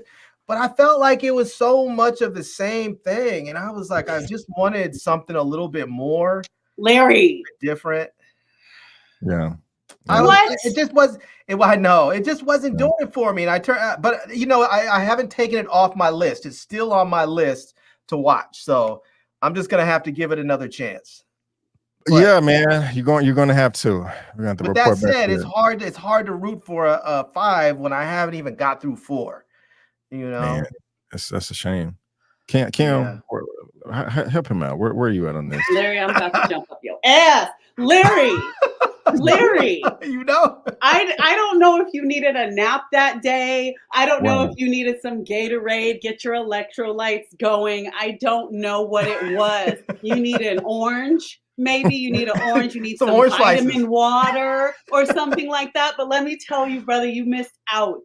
You missed out. You need to get a Frappuccino, sit down, and finish that movie. Okay? Yeah. Larry, I'm on you about this. The action sequences were beautiful. That one, oh man, I forgot. There's a certain gun. You guys in the comments are gonna have to help me. There's a weapon that exists that I didn't even know exists. It's like a shotgun that shoots beautiful, lovely fireworks. Larry, there's an aerial shot of this action sequence with this bird's eye view. Yes. The stairs, Larry. No, My hands are on my hip. After the show, God, you gotta finish it tonight watch and it, gotta come back man. tomorrow to talk See, her about it. passion is making me interested. When she's talking about camera angles, then I'm starting to think like, all right, maybe I want to see this again. Let me tell you, it was a technical triumph. All right. It was a technical triumph. I mean, yeah, Keanu, I love him. He's my boy, but he's, I'm gonna need it. Yes, the monotone is still there. Yes, the way he moves, little stiff, it's still there. But Keanu is magic. But technically, not only with the camera angles, the music, the light. There's something about the people that work on the lighting in that film need an award. I strongly agree. This is the film that needs to jumpstart a campaign to add to the Oscars for Brandon. I'm losing the word. Best action film? No, stunts. No? For stunts. Oh, stunts. They don't have one for stunts? Larry, this is the film that you need to take to the Academy and go, tell me why you don't have stunts for an Academy Award. Because if they did, this would be a winner. Okay. Yeah. I'll give it another shot. I haven't taken it off my list, B. Yeah. Hear what Chad Stahelski has to say about it. He's like the director of the stunt guy. John Wick fans remain skeptical about the potential for a John Wick 5, considering how the fourth film ended. So we won't spoil it for you here, but that hasn't stopped the creators behind the movies from thinking about what could come next. In a previous interview with Universe, Chad Stahelski teased that he has notebooks and notebooks filled with ideas for the franchise, ideas that could propel the series from John Wick 5 all the way to John Wick 9. That is amazing. We have ideas for days, Stahelski said. We just don't have the story locked. I have no interest in doing the cash grab of bringing John Wick back for something. If it's a character I like, of course. And if I did a couple of John Wick movies, great. Keanu would do one again in a second if we had a good story. We have to leave that open-ended. I know that the studio would love for us to say we'll have another one. I would too, man. All the way up to John Wick 9. Yeah, Larry, you missing out on some good high-quality entertainment there, my friend.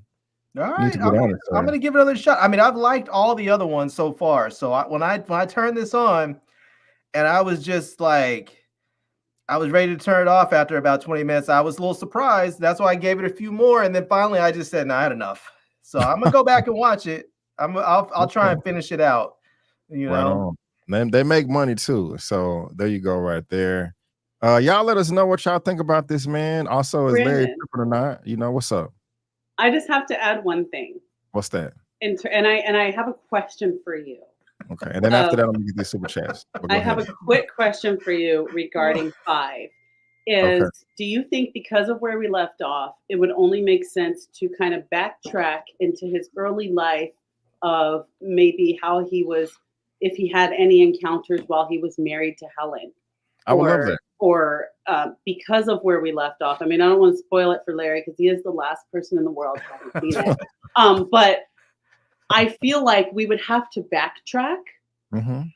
But there was an end credit scene, which Larry, you have to see. There is an end credit scene with Donnie Yen and Akira, and where that situation was gone. So they left that very open-ended. So I feel like it might have to be something where we're jumping maybe back and forth and maybe not giving a complete answer to what happened to him at the end. But with Shamir Anderson as the tracker, who I love that guy. I love him in Invasion on Apple.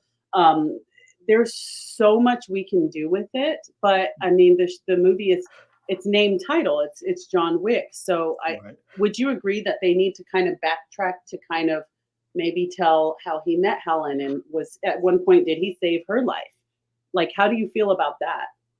I agree with you 100%. I think they should go forward. I think they should go backward, left, right, side to side. I want to see it all. I want to see it all. So I don't even care what order they're going. If John Wick 5 wanted to pick up where John Wick 4 left off, I would be good with that. If we want to have an origin story of John Wick himself, because in the first film he's retired. So how did he get started? Where did he train? Who was beating him up in training classes and all that stuff? How did he meet all the people that he knew in part 3 and part 4? So I think you have to. Yeah. Because if you think of like one of the scenes in the first John Wick where the bartender says, John, I've never seen you vulnerable. And that's when he first lost his wife and got the dog, and he was vulnerable for the first time. what is it that made somebody so good come out of retirement? It had to have been his wife. He couldn't have decided first to retire and then fell in love. I think that's the huge question that I think the ending of 4, sorry, Larry, but the ending of 4 was so incredibly perfect. It was such a perfect open-ended but closed door to the franchise. I feel like we have to talk about him falling in love with Helen, what made him retire, and how that happened, because I think you can't mess up a perfect ending, and that was a perfect ending. Yeah, it was a perfect ending. You guys are making me rethink my thing, man. You think? You guys are making me rethink. I'm gonna go back and watch it again. I'm gonna go back and watch it. Yeah. But if it's doo-doo, I'm gonna come back and talk crap, both of you. Go ahead. Go ahead. Go ahead. I dare you. I dare you. Bring it on. Bring it on. We are ready. Y'all let us know what y'all think about this, man. John Wick 5 is coming through with a bunch of spinoffs. Also, let us know what Larry is sipping on over there for not finishing the movie. We are dying to know. We are dying to know. We are Putting dying on some to know. sleepy time tea. Can we get a? I want to see like a series with like a gun maker or something. Somebody, because then you can have everybody, like all the characters, come through and pick up like their custom weapons, and it can all be built around like this master gunsmith. That'd be a fun series. The gunsmith. Oh my God! There you go. Sell it. Let me grab these super chats that I almost forgot about. The first one, when I started the show, from JN, $5. First time catching alive, been watching a ton of your reviews, starting with Wakanda Forever. Thank you so much. That was about a year ago. Always down to support new creatives. JN, thank you. I really do appreciate it. Thank you. And man, also, B, I just want to say, I'm glad you have a new dude watching or a girl or somebody watching, but it's so sad they had to start off with Wakanda Forever. You know? That's crazy. Hey, wherever people start, welcome. Right. Mario Faith Warrior, $4.99. Salute B. Avery, my brother. Salute to you, Mario Faith Warrior. Thank you so much for the super chats, guys. I really, really do appreciate it. Thank you. What a money reside. What a money reside. What a money reside. What a money reside. All right. Now let's move on to the topics that are on a thumbnail that are in the title of this video that most likely got you to click on this video right here. We got a reboot coming from Ezra Clayton Daniels from Monkey Paw and Universal. Y'all did not know Monkey Paw is Jordan Peele's production company. If y'all don't know who Jordan Peele is, where in the world have you been? I mean, he's only directed, a lot of the latest taking naps with Larry. Yeah.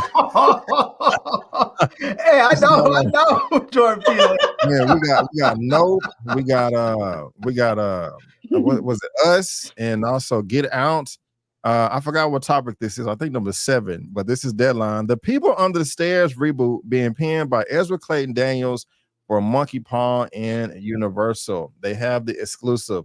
Doom Patrol and Night Sky scribe Ezra Clayton Daniels has signed on to write the screenplay for The People Under the Stairs, a reboot of the 1991 Wes Craven horror movie for Monkey Paw Productions through their deal at Universal. Monkey Paw Productions will produce the film with Jordan Peele and Wynn Rosenfeld serving as producers. The project is still in early development. Kim, I'm pretty sure you're a fan of Jordan Peele, correct? Yes. Oh my gosh. And have you seen the original film of The People Under the Stairs? I have not. I have not seen the original film. However, I really believe in his views and his direction. And I know he's just producing on this, but I really believe in what he's doing and how he's really turning the horror genre on its head, man.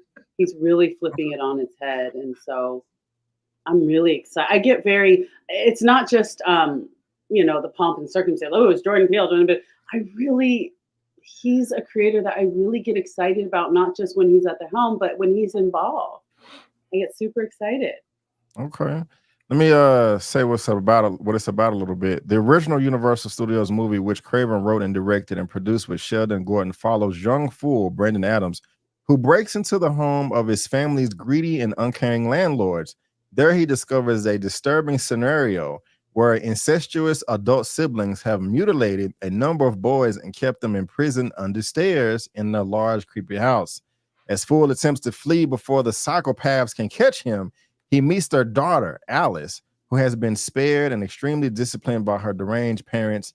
Fool and Alice attempt to escape together. This I don't know if I can do it or not. Some scary movies I can do, some I can't. I just saw Thanksgiving the other day. I can do the slasher. So guys, if y'all want to check out my review, you can. But it's just some stuff I can't do. I don't know if I can do mutilated people on the stage. It just may freak me out. Larry, you shaking your head too. Is this something you're gonna check out? Man, no, go. How you feeling about this, man? I'm just gonna say this. I enjoy Jordan. I enjoy the idea of Jordan Peele. I have not watched his last, I think, 2-3 movies because I value. You only got 3. Well, what do you mean you only watched the last 2 or 3? I watched 10. He has 3. I watched the one with the crazy white supremacists where they were stealing black people's bodies. I watched that one. The first one, Get Out. But I didn't watch. Yeah, Get Out. I didn't watch. What is it? This Is Us. Hell to the no. No. That wasn't that bad. Okay. Not watching that. Didn't watch. Oh, you would love the barn scene in Nope. Now Nope was I thought about watching Nope because Nope is the one that's like an alien joint, isn't it? Yeah, but no. Like you've never seen it before. But it seemed like it was too scary. I was like, oh no, man. I value my sleep. Like B said, I sometimes I can get out with a slasher movie. I don't really like slasher movies, but like the whole jump scares, they're okay. But like that stuff that gets in your head and you go home and you start thinking about it, and then you start checking your doors 2-3 times to make sure they're locked. know? I'm like, yeah, can we just get another Keanu? Was that Ving Rhames I just saw in the trailer? I don't know. I think that was Ving Rhames. I don't know. You're making me want to download the trailer now. Huh. There's Kim. After what I've described so far, is this something that piques your interest? Would you want to see it? It looks like a mix between like Human Centipede and like the Black Phone. Oh my God. You know what it is? No, have you seen the Human Centipede? No. Oh no, I've heard about it. No, I don't watch that. I don't see. Here's the thing. That's what she says now. I like scary stuff. I don't watch things that make me pull out my holy oil. I only like to anoint my home or a new apartment. I don't want to have to re-anoint my space because of a movie that I watched. Okay, you can't rebuke the demons you play with, so I just don't play with them. Okay, but I will watch like alien stuff, suspense stuff, like Nope and stuff like that. Like that's more sci-fi than like bringing the devil into my home. So there is a line, but I don't know. It says from the trailer and the description, it seems a little to me, which I didn't see. So we'll see. I mean, because it involves children, like I don't know, But I look, even though I may not see it, I really like the conception of it, like the ideas that Jordan Peele has or he gets behind. So. I don't know. Okay. Moving the genre forward. About the Human Centipede, it was a disgusting film, but it was good and it was clever. I watched it. There was a point in the movie to where you're not going to be able to sit down. You're going to have to stand up. You just gotta watch the movie. Like I remember I watched it in Louisville, Texas, at my homeboy house in his living room. When this part came on, we all just stood up. We couldn't sit down and watch. We had to stand up while we was watching this part of the movie. It like messes with your head like that. But man, the Human Centipede too. Oh gosh. I've heard about it. I've listened to breakdowns about it, but I just won't see it because that's a little too much. People involved in that movie are going to hell. It was so disrespectful and disgusting to everything about the human body. Like you would have to pay me a minimum of $50,000 to watch that again. And the thing about it is I was kind of forced to watch it because I was at the barbershop. And I was waiting for a cut. And don't you hate it when they do you like that? When you're like, I don't want to see it. Right, but it was one of those things where you couldn't turn away, and you didn't think it was going to be that bad. But then after it was all done with, you was like, I wish I didn't see that. It haunted me for a while. Yeah, there's some things you can't unsee. Right, You know? right. Malignant did that for me. Repulsive. Which one did? Malignant, the last James Wan picture where the girl was like, let's see what's up in my hair. A person. Y'all gonna let me play this trailer. Yeah, this is the people under the stairs, the original. Y'all hear the one in the chat if y'all can hear this. In every neighborhood, there is one house that adults whisper about and children cross the street to avoid. Now, Wes Craven, creator of A Nightmare on Elm Street, takes you inside. Something's in there. We gotta get out of here, Leroy. All sorts of rumors about what goes on in that house. The police never took it serious. She's been feeding that thing between the walls again. Very, very tense about this. What goes on in this house is a sin. But what goes on under the stairs is a nightmare.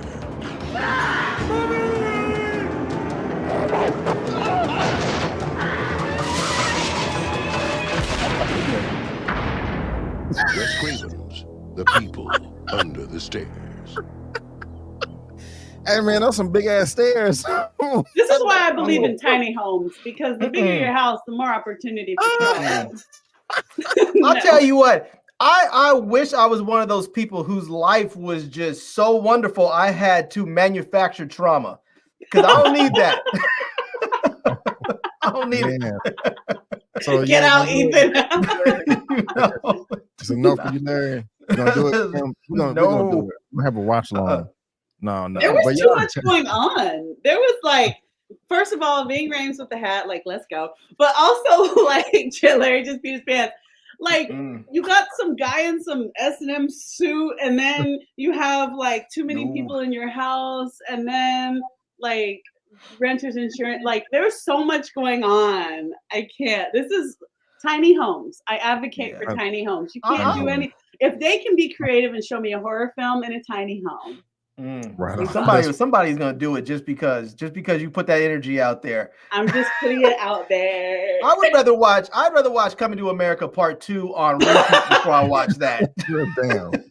Man, y'all let us know, what would y'all rather watch? Coming to America 2 on repeat, or People Under the Stairs, the remake or the original? It is going down with Jordan Peele's production company. Let us know what y'all thought. We are dying to know. We are dying to know. But let's move on. Let's move on to the next topic. We got 2 topics left for the movie news roundup before we move to Super Duper. And this one has a black as well. Let's see here. This one is coming from Entertainment Weekly. Another collaboration between Denzel Washington and director Antoine Fuqua. The Equalizer may be over, but Denzel Washington will reunite with director for a Hannibal movie.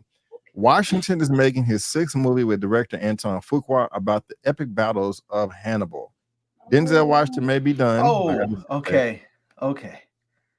I'm sorry. You said Hannibal. I was immediately after the horror thing, I went to Hannibal Lecter. And I was like, oh God, no. I was like, come Hannibal on the now. Conqueror. Yes. Okay. This, as you went on, I was like, okay. Fuqua and Washington will again team up for a united Netflix movie about the Carthaginian general Hannibal. EW has confirmed the story will be based on the actual life of Hannibal, who the logline asserts was one of the greatest military commanders in history. Is he up there with Genghis Khan? The general famously rode a war elephant into Italy as his North African forces took southern parts of the country and held them for more than a decade before the Romans reclaimed the land in a counteroffensive. The film covers the pivotal battles he led against the Roman Republic during the Second Punic War, the log line says. Larry, I know you're not really feeling the People Under the Stairs, but how are you feeling about a Antoine Fuqua Denzel Washington Hannibal movie coming to Netflix? Does it tickle your fancy, sir? Yeah, I'm down for that all day, every day. I mean, I'm pretty much gonna watch anything Denzel's in. I mean, if they put Denzel in a People Under the Stairs movie, I'd be angry that I have to watch it, but I'm gonna watch it because, you know, I'm just gonna be ride or die for Denzel. And Antoine Fuqua, I mean, that dude. I mean, I think he's one of those highly underrated directors in Hollywood, man. I mean, that dude is wholly legit, and I mean, yeah, I fully expect. I just say I have high expectations for this movie because you put those two dudes together. I just can't imagine that it's not going to be good. So, right on. The film is written by John Logan, who also wrote the scripts for Martin Scorsese's The Aviator and Ridley Scott's Gladiator. And again, they're just saying that this is the 6th film that these two have written together, and so it's going down. Kimberly, how are you feeling about this? Does it pique your interest at all? Will you be checking this out? Piques my interest. Definitely check it out. I love history. You want to know something funny about this? Yes. Vin Diesel has been trying to do this Hannibal film for almost 20 years. Really? So hearing about this, I kind of am like, oh, how sad.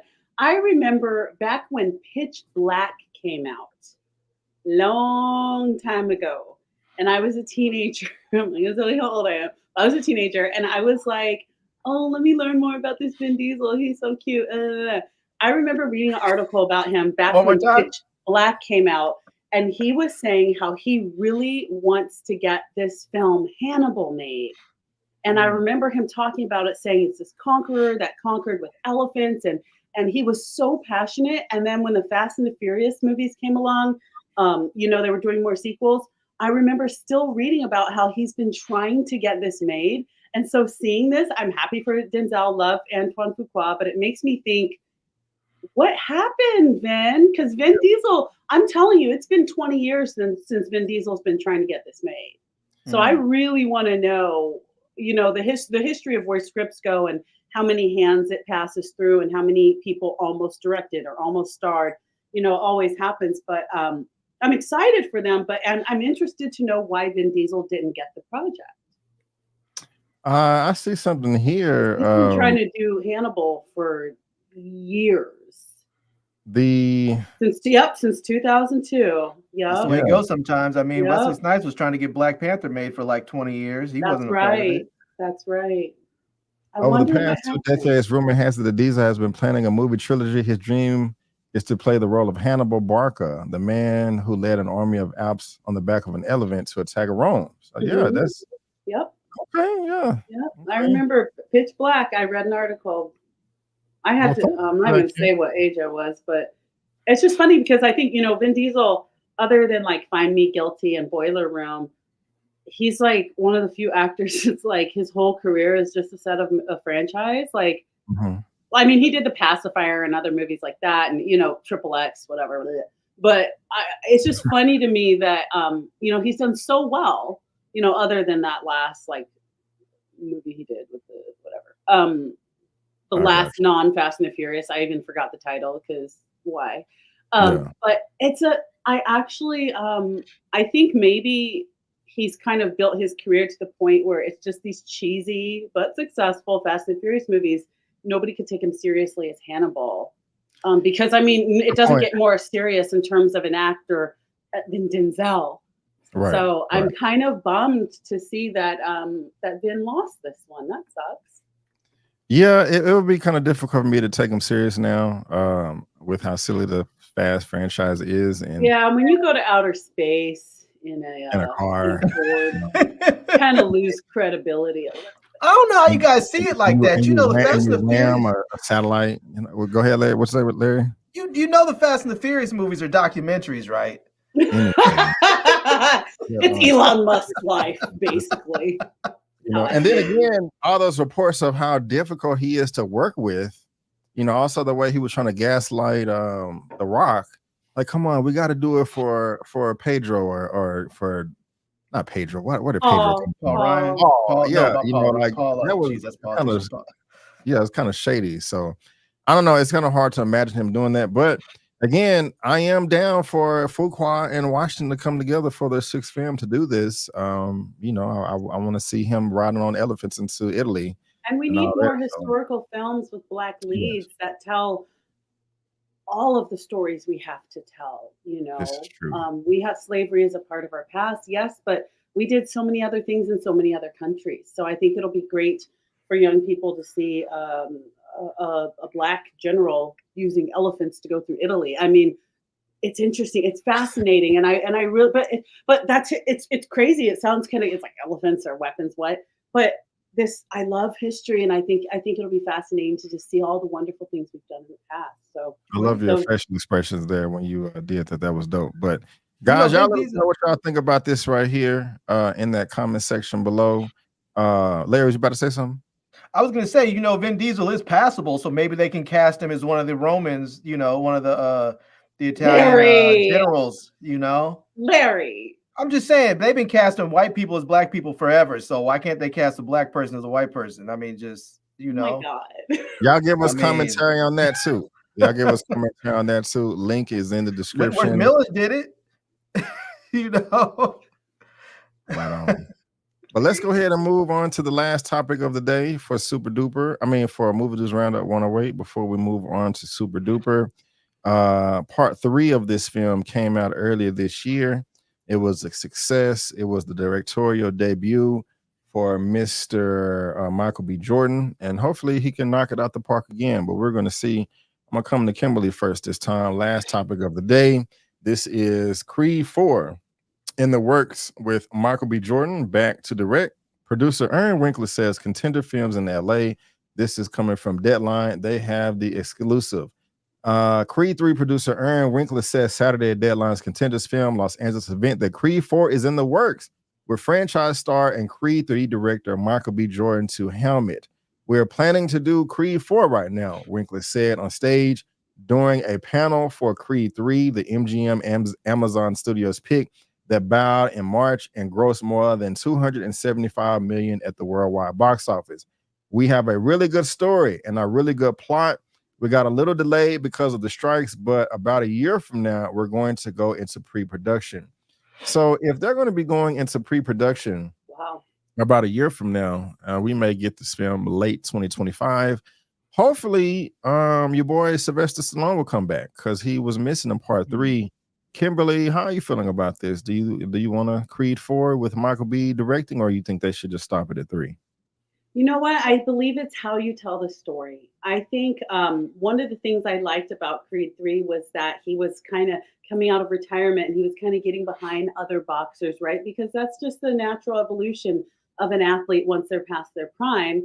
And the whole point of this was I'm coming out of retirement to fight you, hear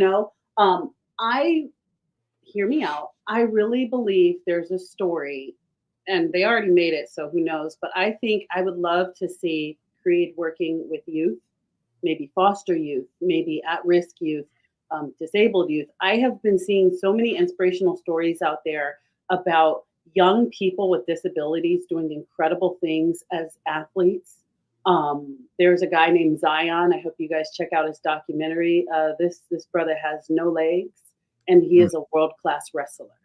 I really want to see Creed working with young people that are going through situations that young people can relate to. I'd like to see more young faces in the crowd at this next Creed. There's a lot of young talent out there. I want to see a kid we've seen this story before, but hey, we've also seen Rocky before, and here we are with Creed 4. So don't tell me that. I would like to see a kid maybe in foster care that Creed is mentoring, that's helping him through and showing him what he can do physically. I'd really like to see it go in that direction, because personally, I don't think there's any more story to tell with Creed coming out of retirement, because he already came out of retirement. And I thought that was a great story with Jonathan Majors. So I really want to see him get behind a kid. His daughter's deaf. Maybe we can do, boxing juniors. There's always a competition, just like Karate Kid. There's a lot of competitions that teens are in. I'd like to see a boxing competition that Creed is maybe getting behind his deaf daughter. Something like that. I really want to see a focus on young people rising above and using boxing, because if you follow boxing, there's a lot of inspirational stories about at-risk youth that are involved in gangs, foster care, parents gave him up. There's beautiful stories that need to be told with kids, and I think that's the direction they should go. And I don't want to see him come out of retirement again. Okay, I ain't mad at that. Larry, where you at on this? I definitely want to see him come out of retirement again. I'll tell you, you know what it is? You know, because they've been doing this whole Creed thing. They've been following, I feel like they've been following along like with the original Rockies, where they've been like, they start off with him doing his thing. I feel like this last one, I feel like Jonathan Majors was sort of like a Clubber Lang type, you know. I want to see him fight a Russian dude. I want to see I want there to be like this Russian dude that's like beating everybody and dominating, but then he can't fight for a championship because of like the Russian war with Ukraine. They won't give him a license to fight on like the international stage. And then finally, like they show like maybe like the war's been over. There's been some sort of peace treaty. And now this dude's afraid to fight me. Now there's no more excuses. And he gets up there. And then now, I mean, I don't know if like you can get a real boxer. I mean, I know like what's his name? Tyson Fury's like I think he's British or something. I don't know if you can find some like big like Oleg dude or something, but it would be great to see something like that where you have like this big brutish Russian dude that comes up there, and you can kind of do the same thing like they did with Dolph Lundgren's character, except with a more modern spin on it. Okay, very creative thoughts there. Y'all really put that together. As far as the retirement thing is concerned, the only thing I didn't really like about part 3 is I kind of felt they rushed to his retirement. You know, in part 2, I kind of felt like he was still, you know, at the beginning of his career, and then there's a time jump. You know, I kind of wanted to see a film in between those events, you know, and then maybe 4 or 5, you know, he's coming out of retirement because, you know, you're kind of writing yourself into a corner to where you can only mentor people or, you know, young children like Kim suggested. Still really enjoyed it. It wasn't my favorite out of the 3. I think my favorite was part 2 and then part 1 and then part 3. But I'm happy for this. I mean, it was a box office success. Each of these films, they do well critically, fans, and, you know, they make money. So like Creed 1, okay, 174 million worldwide. Where's Creed 2 at? Creed 2, 214, so it's going up. And then Creed 3, yeah, 275. So it makes perfect sense for them to keep on going. And I support it all the way. Just hopefully it's not another step back, because I felt that part 3 was a bit anticlimactic. I didn't really care for I appreciate the creativity, but in that third act where they were like fighting in some type of dream sequence thing was a little weird for me, you know. But you know, it was still great, and I do want to see a Creed 4. So shout out to Jonathan Majors and everybody involved. I'm rooting for it, and so yeah. Any final thoughts on this one right here? Yeah, you know, people are saying they should have a little cameo with Sly in there. I think I think there was some issues with Sly Stallone and Michael B. Jordan, like creatively, but I think it would be great if they brought him back. And yes, like the original Rocky series, where there was that scene where, you know, where Mickey was training him, and then they were getting ready to go. He was getting ready to go fight Clubber Lang, and Clubber Lang pushed Mickey, and he fell and hit his head on some railing or something. He later died as a result of his injuries. They should do something similar with that. They should bring Sly back to have him train, you know, Creed. And then when they're getting ready to go, like they're, you know, he's getting ready to go fight this big Russian. They meet in the hallway. He pushes Sly. Sly trips and falls, bangs his head. Boom. He's dead. He's out. That way you give him out of the series altogether that people can be happy about. And it sort of follows along with the original, you know, sort of an homage to the original Rocky movies. So I don't know. I think it could be fun to do it. I'm not really always into totally remaking stuff, but I think this is one of those times where it could be done really, really well. Right on. Well, thank you for that, Larry.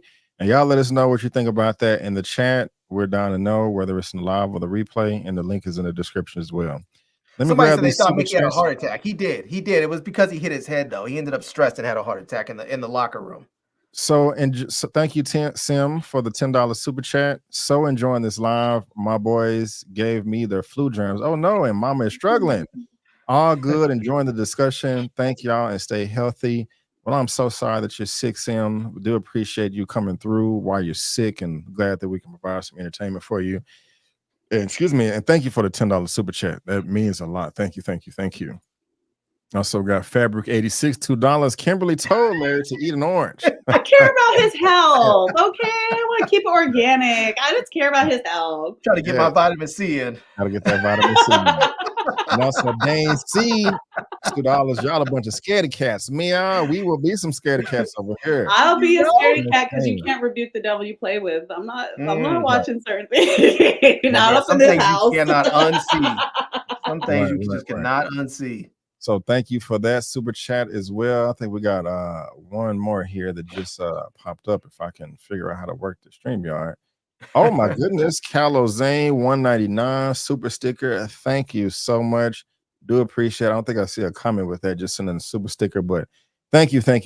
I really, really do appreciate it. We really do. Hey, B, I think with all those combined, I think there's probably at least $20. I think that should deserves a dub. Okay, we can do that. Thank you guys for the $20 super chats. Here you go, Larry, for the dub.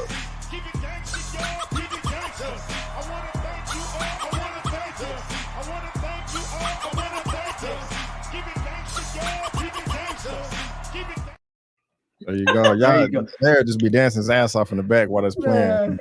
We need to start a campaign to get Westside Connect back together, man. That would be wonderful. Well, guys, that is going to wrap it up for the movie news roundup portion of the show. We really do appreciate it. Again, everything that we discussed today will be in the description box of this video. Come through, and I do this every Sunday, 6:30 p.m. CST. Having so much fun. And again, I'm gonna split up the shows. You know, one Saturday I may do movie news roundup, and then Sundays super duper. Just change it in and out like that. But we really do appreciate it. But now we can move on to the next portion of tonight's stream. Larry and Kimberly, are you guys ready to talk some superhero comic book news? Yeah, man, let's do it. Let's do it. Let's do it. Take a quick break. Be back in about 40 seconds.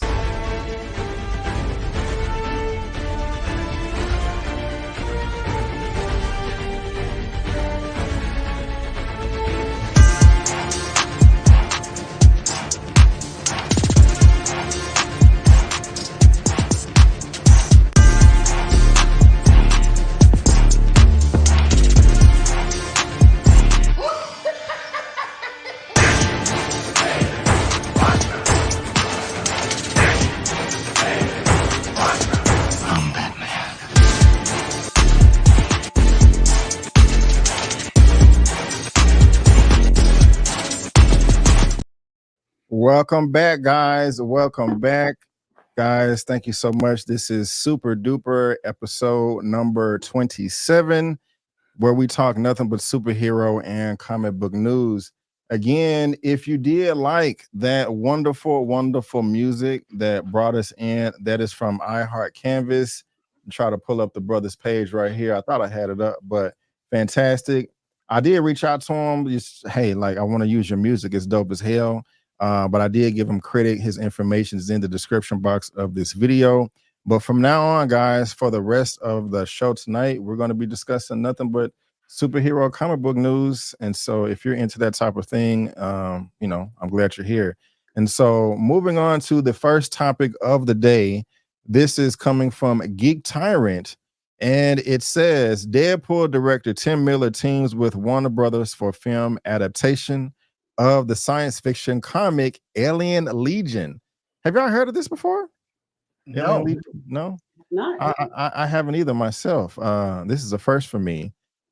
This is some photo art right here that describes what we're going to be getting.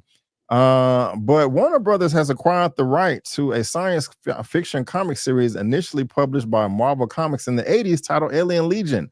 They've brought on Deadpool and Terminator Dark Fate director Tim Miller to develop the film and help to build an epic space opera franchise. Alien Legion blends military science fiction with a diverse cast of characters and fun, complex storytelling created by writers Carl Potts and Alan Zelenetz, along with artist Frank Sirocco. The series is set in the distant future where the United Planets is defended by the Alien Legion, a force made up of a motley crew of extraterrestrial soldiers. The Legion is known for its diverse membership, including anthropomorphic characters, aliens, and humans, each with their own unique skills and backgrounds. The series explores the challenges faced by the Legion as they navigate a universe rife with interstellar conflicts, political intrigue, and cosmic threats. Now, again, I know nothing about this. This is the only visual representation that I have of this comic strip that's going to be adapted. And I'm just going to say, yes, why not? Why not get it something fresh and new that I've never, ever seen before? I'm here for it. It kind of reminds me of a different version of Guardians of the Galaxy, but maybe not as funny and silly and goofy. You know, it could be like some type of hard R type situation. I don't know. But Kimberly, right off top, like, how do you feel about this? You know, does this pique your interest at all? Do you think you'll be checking this out? You know, we got Tim Miller that's going to be behind this, the guy that did the first Deadpool movie. How you feeling about this, ma'am? How you feeling? It sounds exciting. I really want to see new stuff.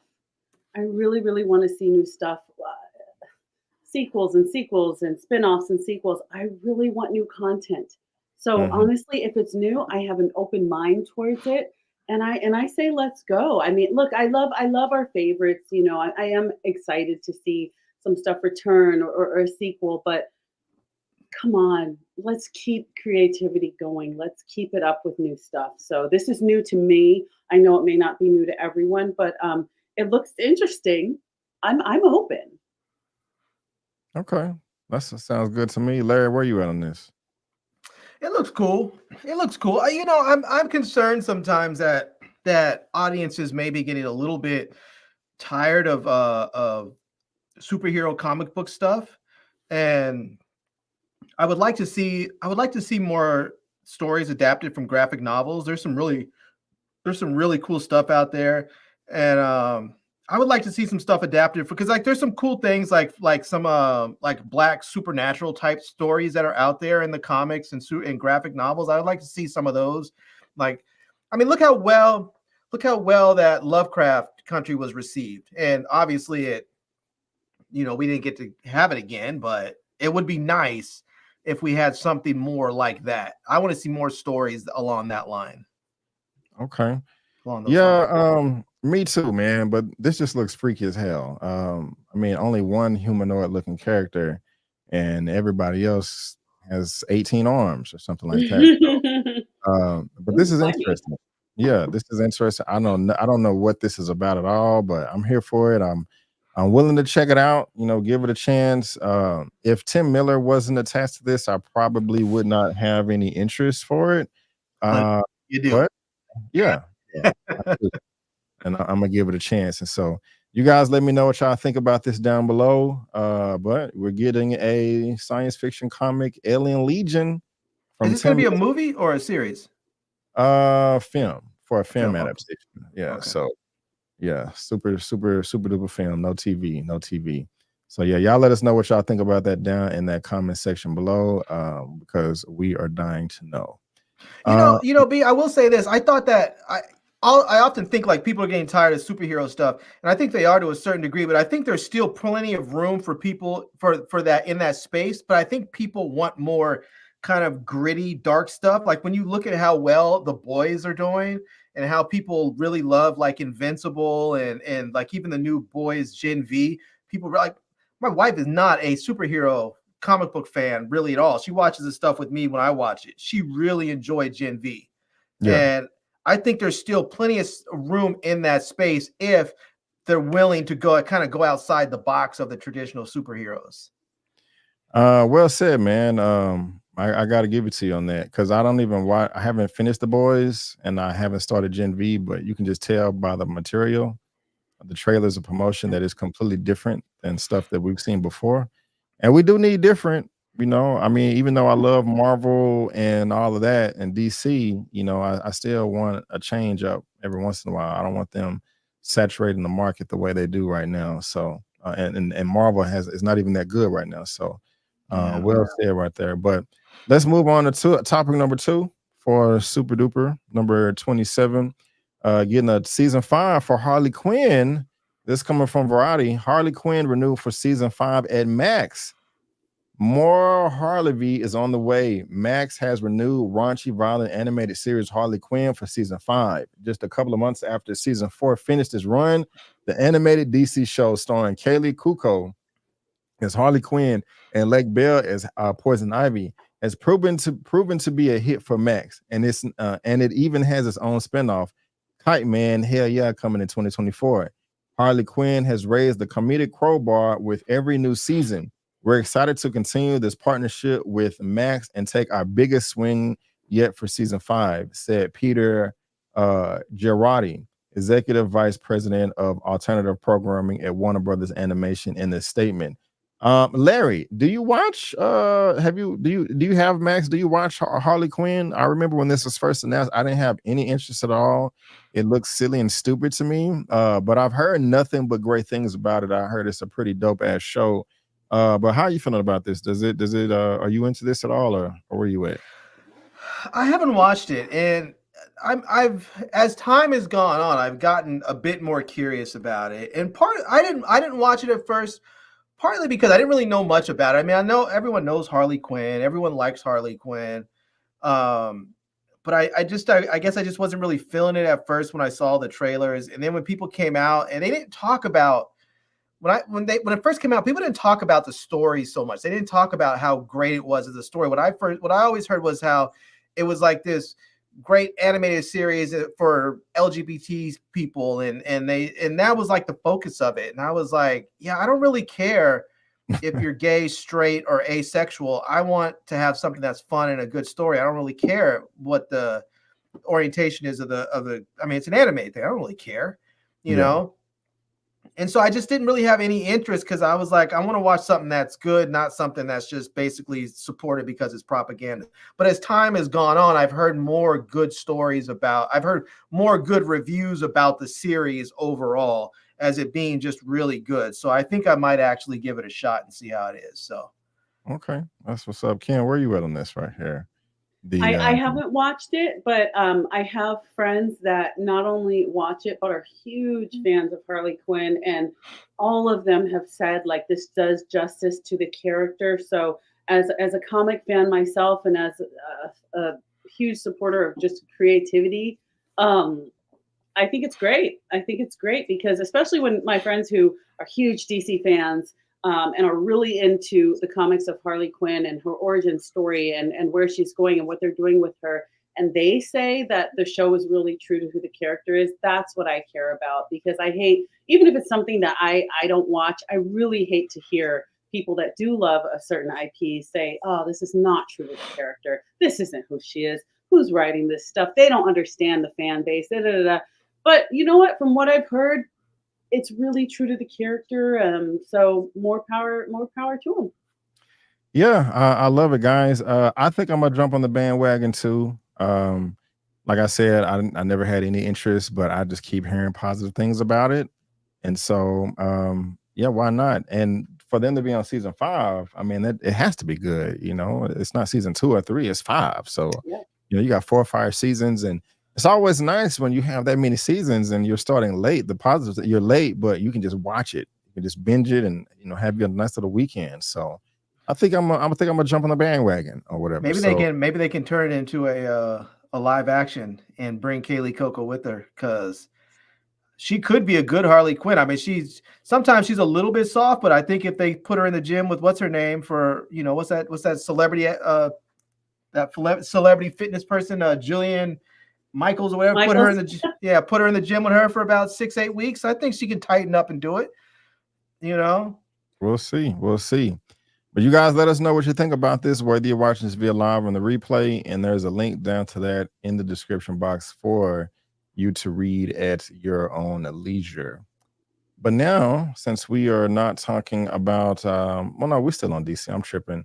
We got some Supergirl. Supergirl. Very, very curious what you guys think about this right here.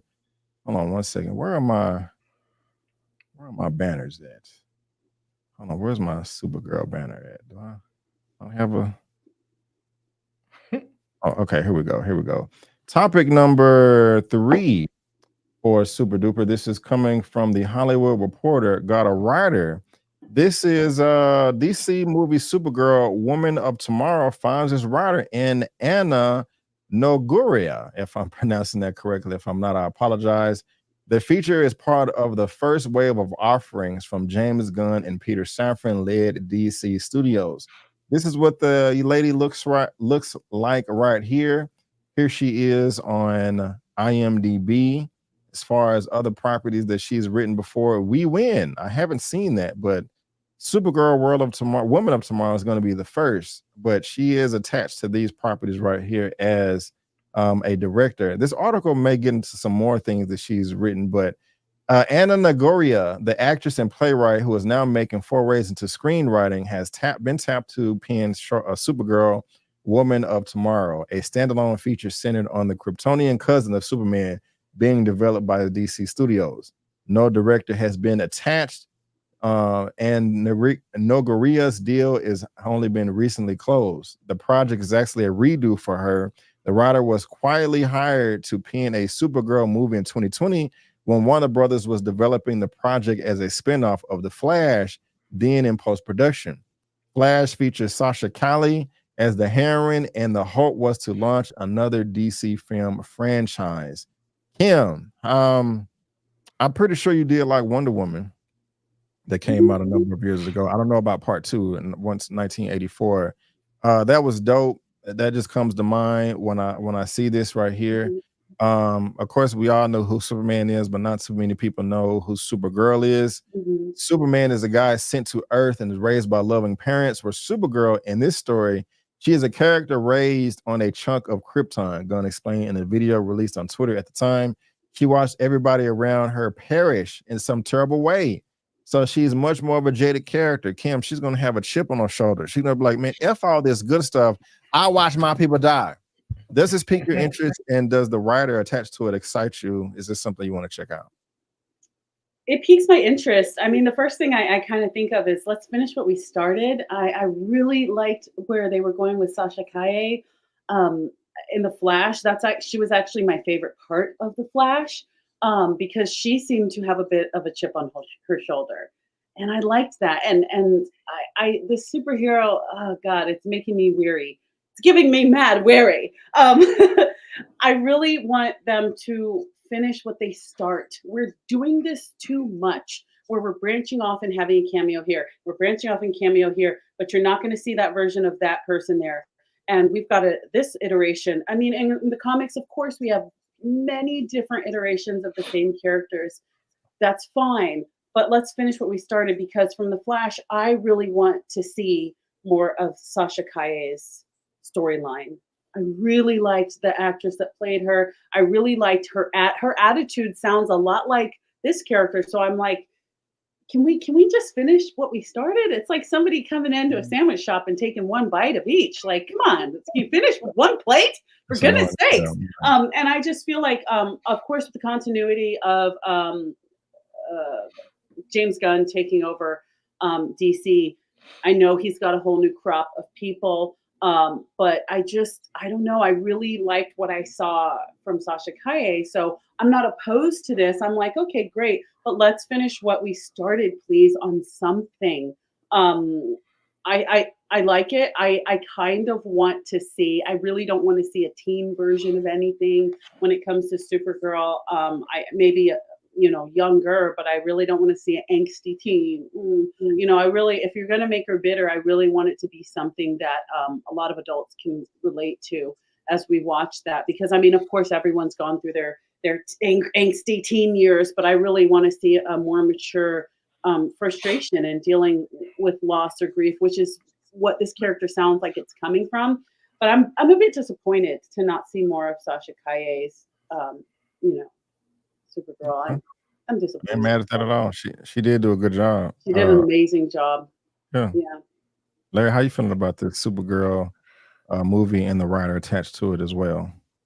I don't really like derivative characters of like female derivative characters of male characters. I just don't like it. It's just make her something else. The whole Supergirl thing. I get it when the character originated, it is what it is, but I'm just not a big fan of it.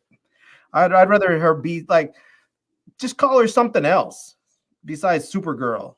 But I don't know. I mean, I be honest with you, from DC, I would much rather see a villain standalone movie because their villains are far more interesting than their superheroes. I would love to see like a standalone movie of like Bane or something, you know. Okay. But yeah, I don't know. I mean, if they're gonna make it, I mean, we know she's gonna be Supergirl. Just don't call it that. Call it something else. Power Girl. Okay. No, I mean they could call her, just call the movie, Kryptonian or something. I don't know. Okay. Kryptonia. There you go, Kryptonia. But no, y'all let us know what y'all think about this. I'm down for it. Kimberly's down for it. Larry is not that excited, but that's okay. Because all things are subjective. But link is in the description, and y'all let us know in the comment section below. Why does the writer look like the prettier sister of Hilary Swank? You should have said that when you had the mic, man. Hillary, beautiful. Larry, do you watch the show Euphoria? I have not. You have told me I should watch it. I haven't watched it yet, but I think I might take your recommendation. Yeah, man. There's a guy in the show. I'm pretty sure Kim watches Euphoria, correct? I've seen it. I've seen it. I didn't watch the whole series. Made me a little uncomfortable, but I know, Jacob Elordi, and yeah, for teens, I got new teens, and the boys are now teens, and I'm just like, I don't want to know that kids are doing that these days, so I didn't watch the whole thing. But Jacob Elordi, he's really having a moment right now playing Elvis in the Priscilla movie, and I think he's in Saltburn as well. So he's having a moment. Yeah. Matter of fact, shout out to Elliot with Movie Files. I think he reviewed both of those, but yeah, like you said, this is Jacob Elordi right here. Can any of y'all see him playing Superman? Y'all think he has that jawline? Y'all think he has that structure to play the man? He's a little too pretty for me. Henry Cavill, he's pretty, but he's got this, when he makes that mean face, you're like, oh, oops. Okay. I don't do that, but okay. Oh no, I'm in trouble. But when Henry Cavill, he's got that grit that he can be the Witcher as well. He's got that tough grit. Jacob Elordi to me just looks like that teen magazine poster you had on your wall, like JTT or so. He's just a little too pretty for me. He makes a great Elvis. I think you have to explain to the younger audience what a teen magazine is. Well, that's right. You guys still have Teen Bob. No Hanson on the cover. Remember Ride On magazine and all of that, These kids don't know. They don't know. They don't know. I got this from Variety. This is topic number 4. The reason why I was asking is Jacob, he refused to audition for Superman.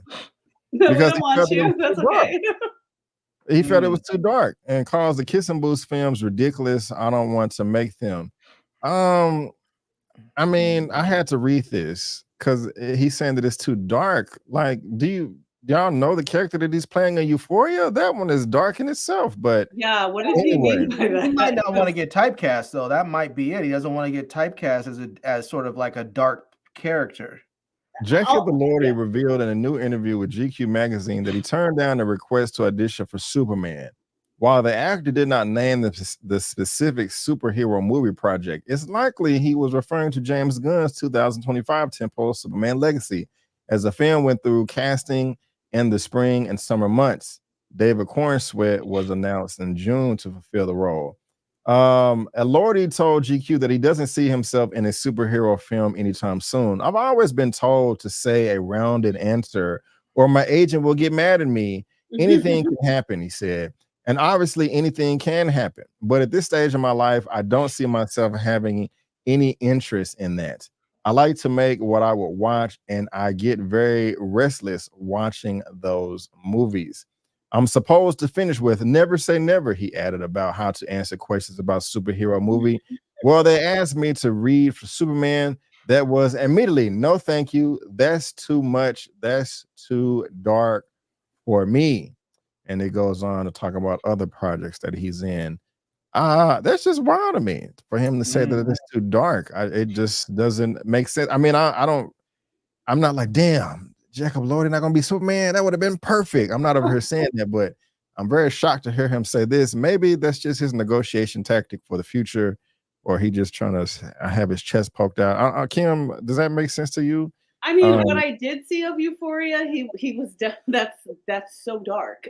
So maybe Euphoria was as dark as he wants to get, and in that respect, I can understand that because he played a really good a-hole. Almost too good. But I'm like, what version was dark? I don't know. But then again, we don't know what script he read, or we don't know what synopsis he was given. It might have been a synopsis or a script that we haven't seen that wanted to go places with Superman that we haven't even been able to say, hey, whoa, this is dark. So I think we can't judge completely because we don't know what he was offered. And when you're in the room to read whatever sides he was given, we don't know what scene he was given to read. When you're asked to read and you get your sides and you're like, oh, what part of the movie is this? So I can see him getting pigeonholed and deciding, he doesn't want to do Kissing Booth because it's like that teen YA, young adult drama, and he doesn't want to continue to play the a-hole. So I can understand that, but I imagine he got a script that we haven't seen. That's why I think he said that. Okay. Larry, how you feeling about his comments? I mean, I don't know how dark it could be. I mean, what is Superman doing? Eating like Kryptonian kids' hearts or something? I mean, I can't imagine how dark Superman can be. Right. I mean, come on. I mean, we've seen some dark stuff in the comics with the boys, and Marvel gets a little dark sometimes, but I mean, Superman, DC? Come on, man. That's like bubblegum, cotton candy type stuff. Yeah. But as far as like his comments, I mean, I don't think you want to call a production company's projects ridiculous. You never know when you might need one of their projects to come through for the win on you. And I think his agent should have been, his PR people should have been in like crisis mode. Like, hold on, wait a minute, let's roll that back a little bit. He didn't mean that. He meant their comedies are ridiculous and he loves laughing at them. Something he should have just been like, I'm not interested in their current projects, but I hope we can work together in the future as they grow and their audience grows and matures, just like I am as an artist. And then let it go. This is why being a PR firms exist. Yeah. I mean, because the stuff that comes out of some people's mouth, man. If I was Terrence Howard's people, I would have told him, let's not talk about your paycheck from a low budget film that everyone made. Nobody on Hustle and Flow made more than $12,000. So this is why you should listen to your PR firm. Yeah. Agreed, but y'all guys, y'all let us know what y'all think about this, man. Mr. Elordi here, Mr. Euphoria, saying the Superman is too dark and he don't want to make it immediately know and all this. Is he blowing smoke or is he for real? Is he, is this some type of negotiation tactic for the future? What's he smoking on? Y'all let us know in the comment section whether you watch this via live or in the replay. And again, there's a link to that in the description box below for y'all to read at your own leisure. Larry, I got a question for you, sir. Oh, go ahead. Are you ready to talk about some Marvel? Yeah, man, let's do it. Let's do it. Let's do it. Here we go. Marvel.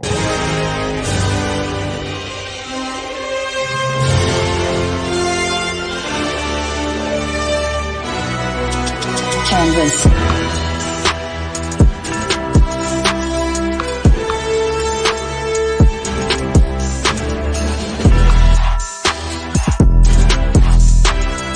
Avengers! Assemble.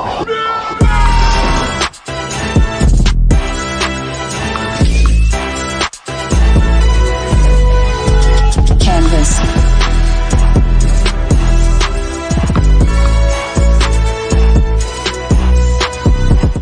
Next topic, Super Duper 27, coming from Screen Rant. Tom Hardy shares new Venom 3 set photo as filming starts again. Tom Hardy shares a new Venom 3 set photo in the costume of Eddie Brock as filming starts back after the SAG strike ended. Sony's Venom 3 starts filming again after the strike concludes, and Tom Hardy shares a new photo from the Marvel to celebrate.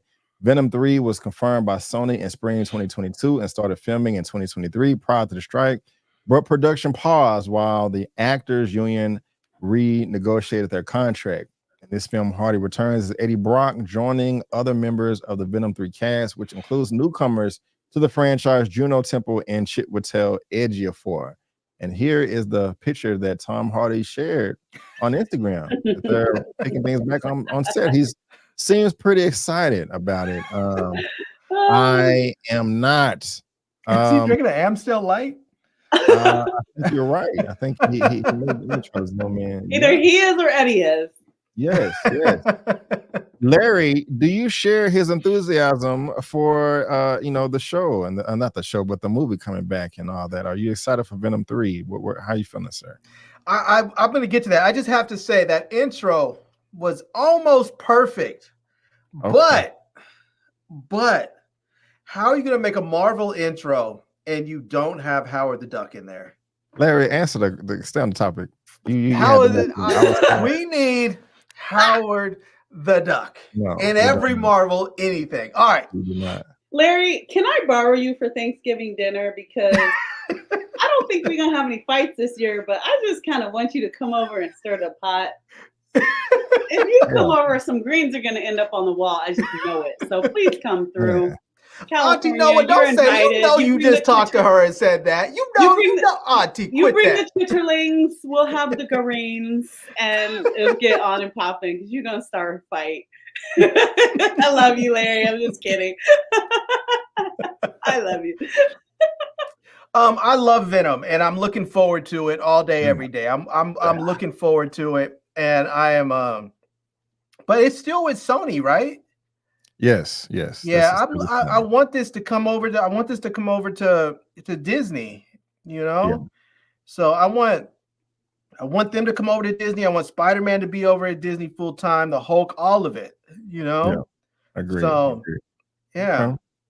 I Venom. No, I don't. This whole Spider-Verse thing, and they got a Madam Web trailer. We're gonna be talking about her in a second, but I don't care. The first Venom was okay. It was good. Second Venom, I can't even say the word Venom. Second Venom sucked ass. Venom. Kim, are you excited about this? Them, picking filming back up. You want to see this? Where you at? Guys, I love Venom.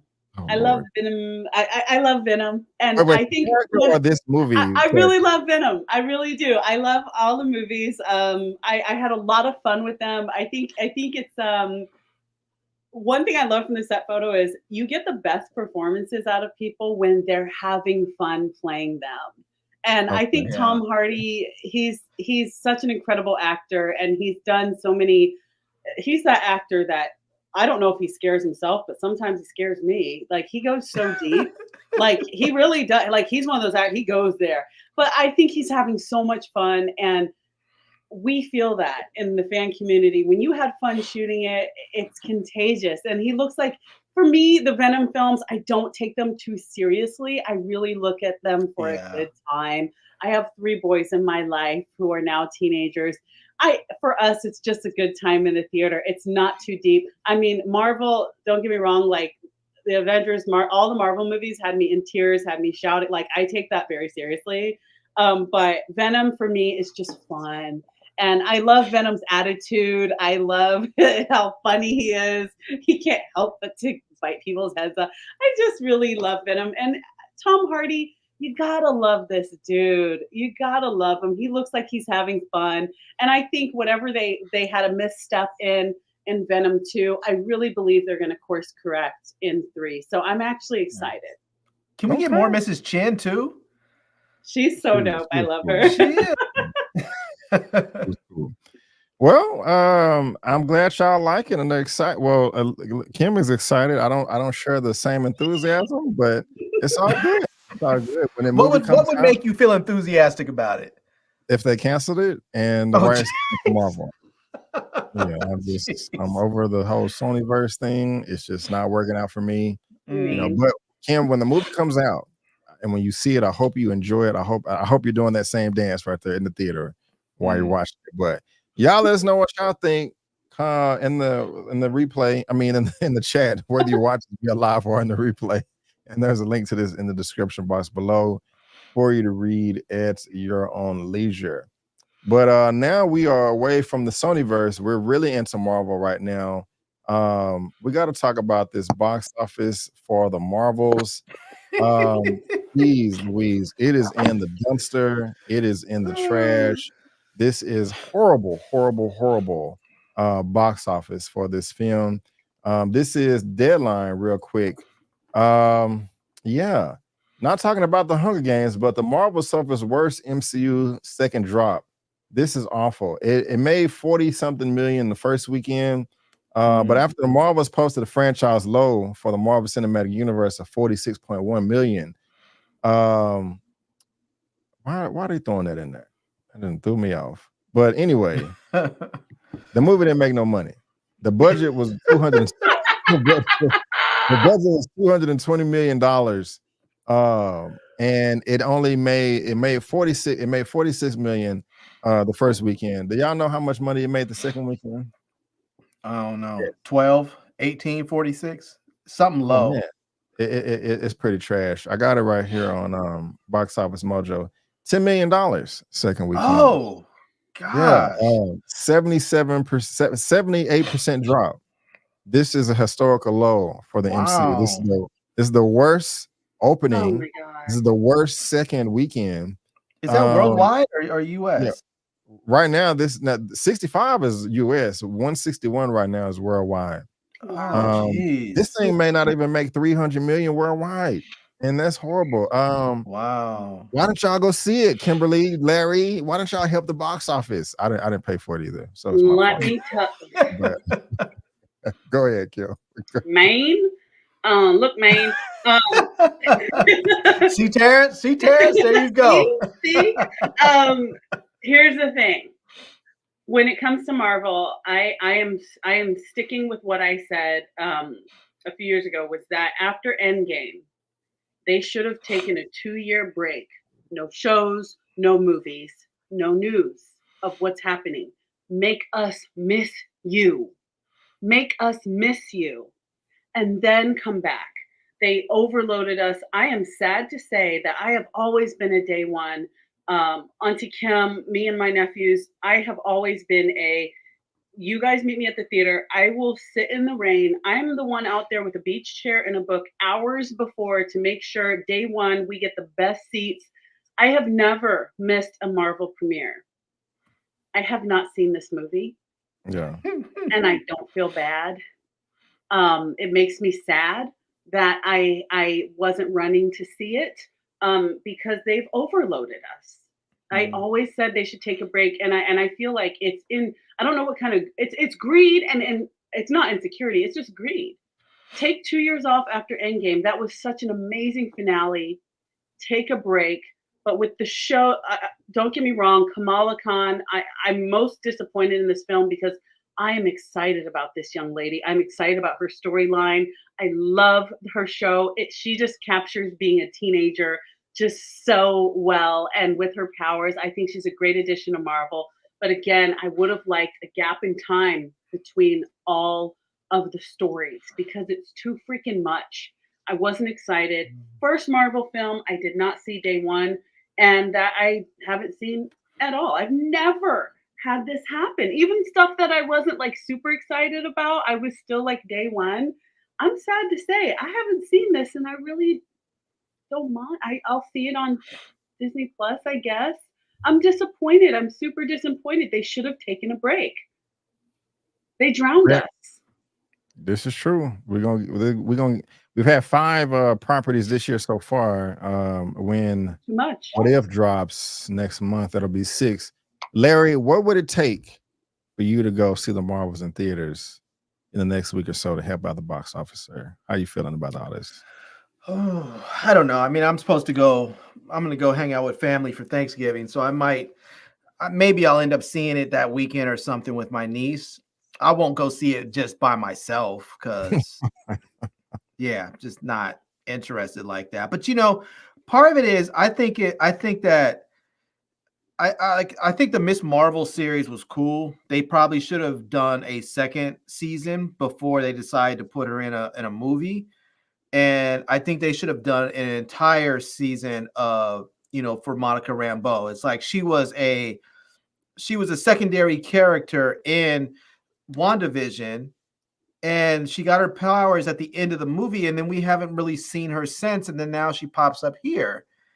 And I feel like we need to get to know her. We need to get to understand who she is, what she can do, and we need to have time to get to know these characters, to really get invested in them and to like them and care about them before we go to the movies and see them. And I don't feel like they did that. And even with Miss Marvel, it's like, I don't feel like they did that before they did the Miss Marvel movie, and the Miss Marvel movie wasn't very well received. And right. I think they should do that with all of these characters. They should do that with, I think they should go back to the series and they should do another second season of Miss Marvel. They should do a first season of, for Monica Rambeau. They should do a second season or an original, with what's her name from, what's the chick that has with the Jeremy Renner movie series? Kate Bishop.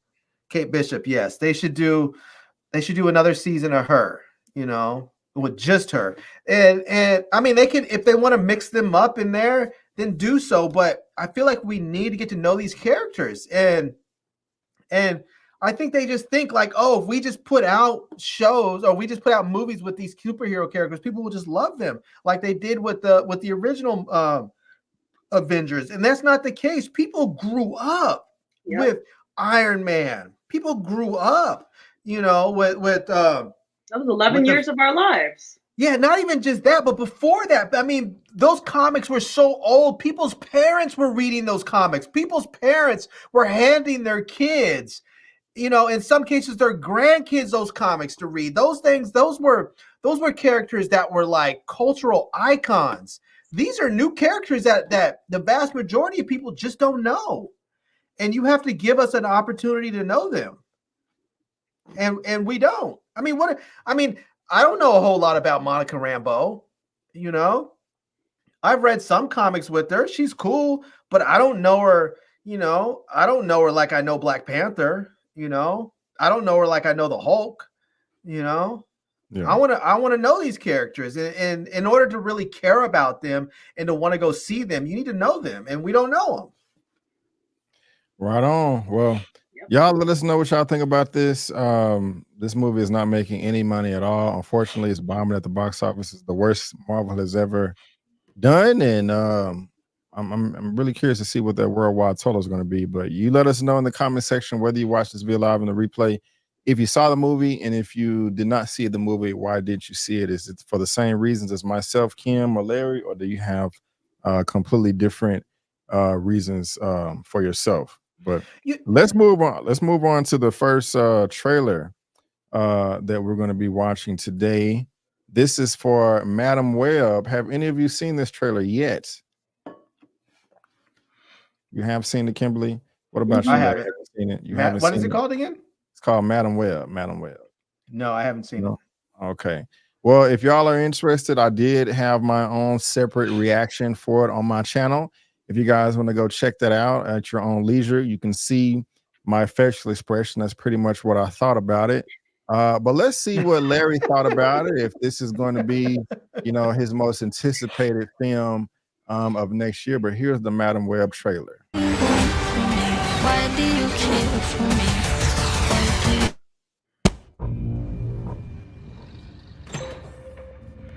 Hey, come on. Get your stuff. Let's go.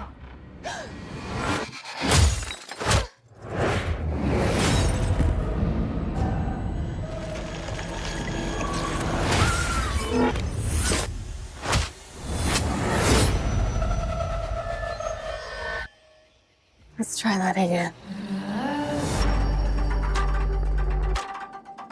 A week ago, I spent my life racing against time. I'm gonna help you out today, okay? Trying to save people who were running out of it. Jesse! Until one moment changed everything. Come on! Welcome back to the land of the living. I don't understand what's happening. I've been having visions. I knew he was gonna die. I think I'm seeing the future. New York City's a whole new level of crazy these days. What do you want from me? Sorry, guys, I gotta turn it off because I'm getting a warning from YouTube that I may lose my stream. So if it goes off, don't leave, guys. It'll be back. But I had to cut off the trailer.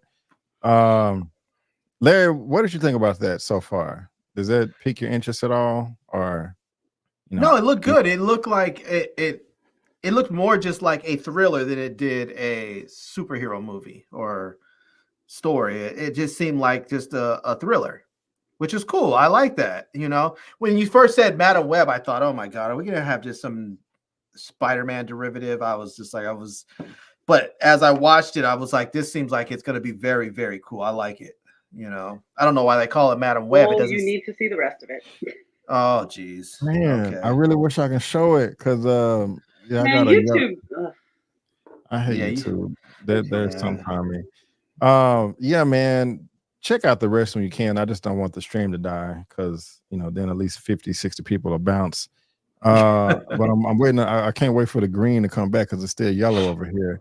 But I am not. This is not what I'm familiar with at all when it comes to Madam Web. I don't want a film focused on her or it or her entities. I want my real Spider-Man. And the tone of the trailer, it seemed like it could be okay if it would just call something else. Like, let's just say I didn't know the name of that movie. I didn't know nothing about Spider-Man. I just saw a trailer. I'd be like, you know what? That doesn't look too bad. The whole clairvoyant thing. But knowing that it's connected to Spider-Man and the desperation behind Sony, it just really clocks me out, and I'm just not interested. So, but Kim, you was like, you got to see the rest of it. So I imagine that you're not really feeling it yourself either, correct? I'm 50-50 to be honest with you. I just I'm not against Dakota. What's her name? Dakota Johnson. Thank you, Dakota Johnson. I'm not against her. It's just I got a lot. I like to listen like closely, and just the voiceover of the exposition, like it sounded very I don't know, like a bad podcast. It was like, I used to have visions. Well, here I am. I'm fighting. Like, come on, man. Like it didn't sound very like I wanted her to just feel a little bit more raspy, a little bit more tough. She walked in there with her red jacket and was just, I'm just gonna come in here and I'm just gonna, do this. I wanted her to be a little bit a little harder, I know Madam Web's supposed to, as a clairvoyant, she's supposed to be, this sage, very wise. And I know this is kind of before she loses, her sight, I believe, and becomes, quadriplegic. But I just wanted her to be a little tougher, and the rest of the trailer is fine. It just, I don't know. I love Adam Scott. I wasn't sold. I feel like I wanted it to be more hardcore. I wanted there to be more edge, and her voiceover, God, it was like listening to Beyonce do freaking Lion King. It was a terrible voice. Like, it just didn't sound as hard as I want it to be. Like, I want Madam Web to just be like, this is something crazy. I can see the future. What's happening? But instead, it sounded like she was reading. Oh my gosh, I see things. Like, come on, man. I just want a little bit more edge from what I saw. And the three girls are fine. The teen girls, that's totally fine. I have to see trailer number 2 to really grasp that. I just saw a lot of Spider-ness.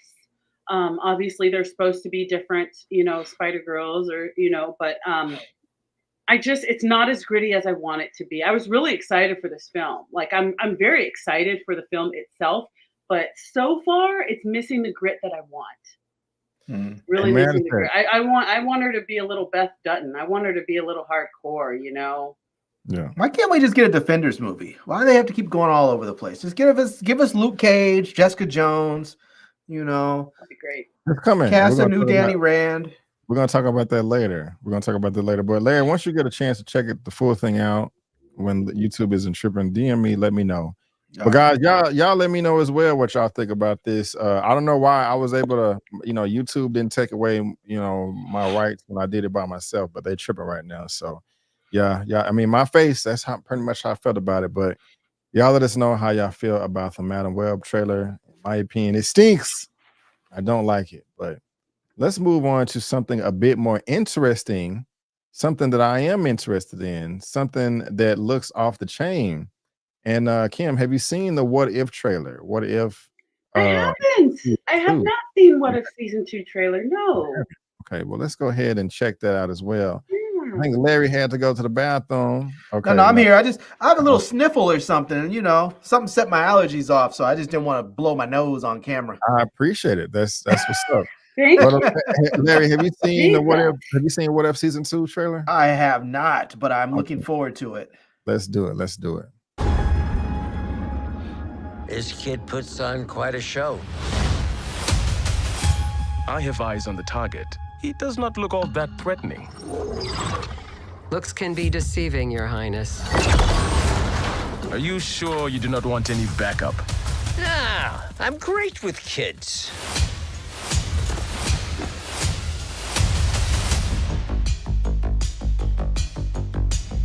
You thought the story was over. But it was only just beginning. I don't do sequels, normally. But things have gotten a little twisted in the multiverse.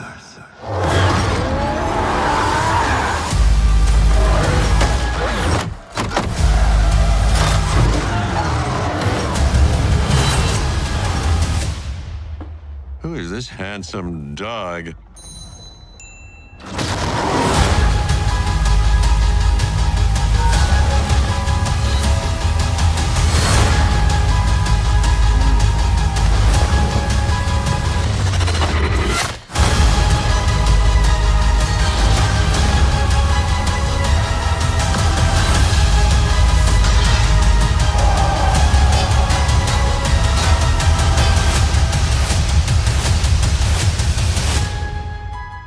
I've been looking for you for a long time. Time. Just be careful. I don't think I can bear to narrate what might happen next.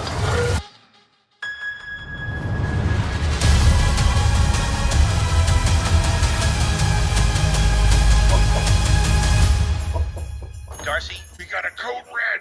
The Avengers Tower's been overtaken. On Christmas? What is this, Con Air? No, wait, Under Siege? No. Oh, that's not it. Hey, John McClane, focus!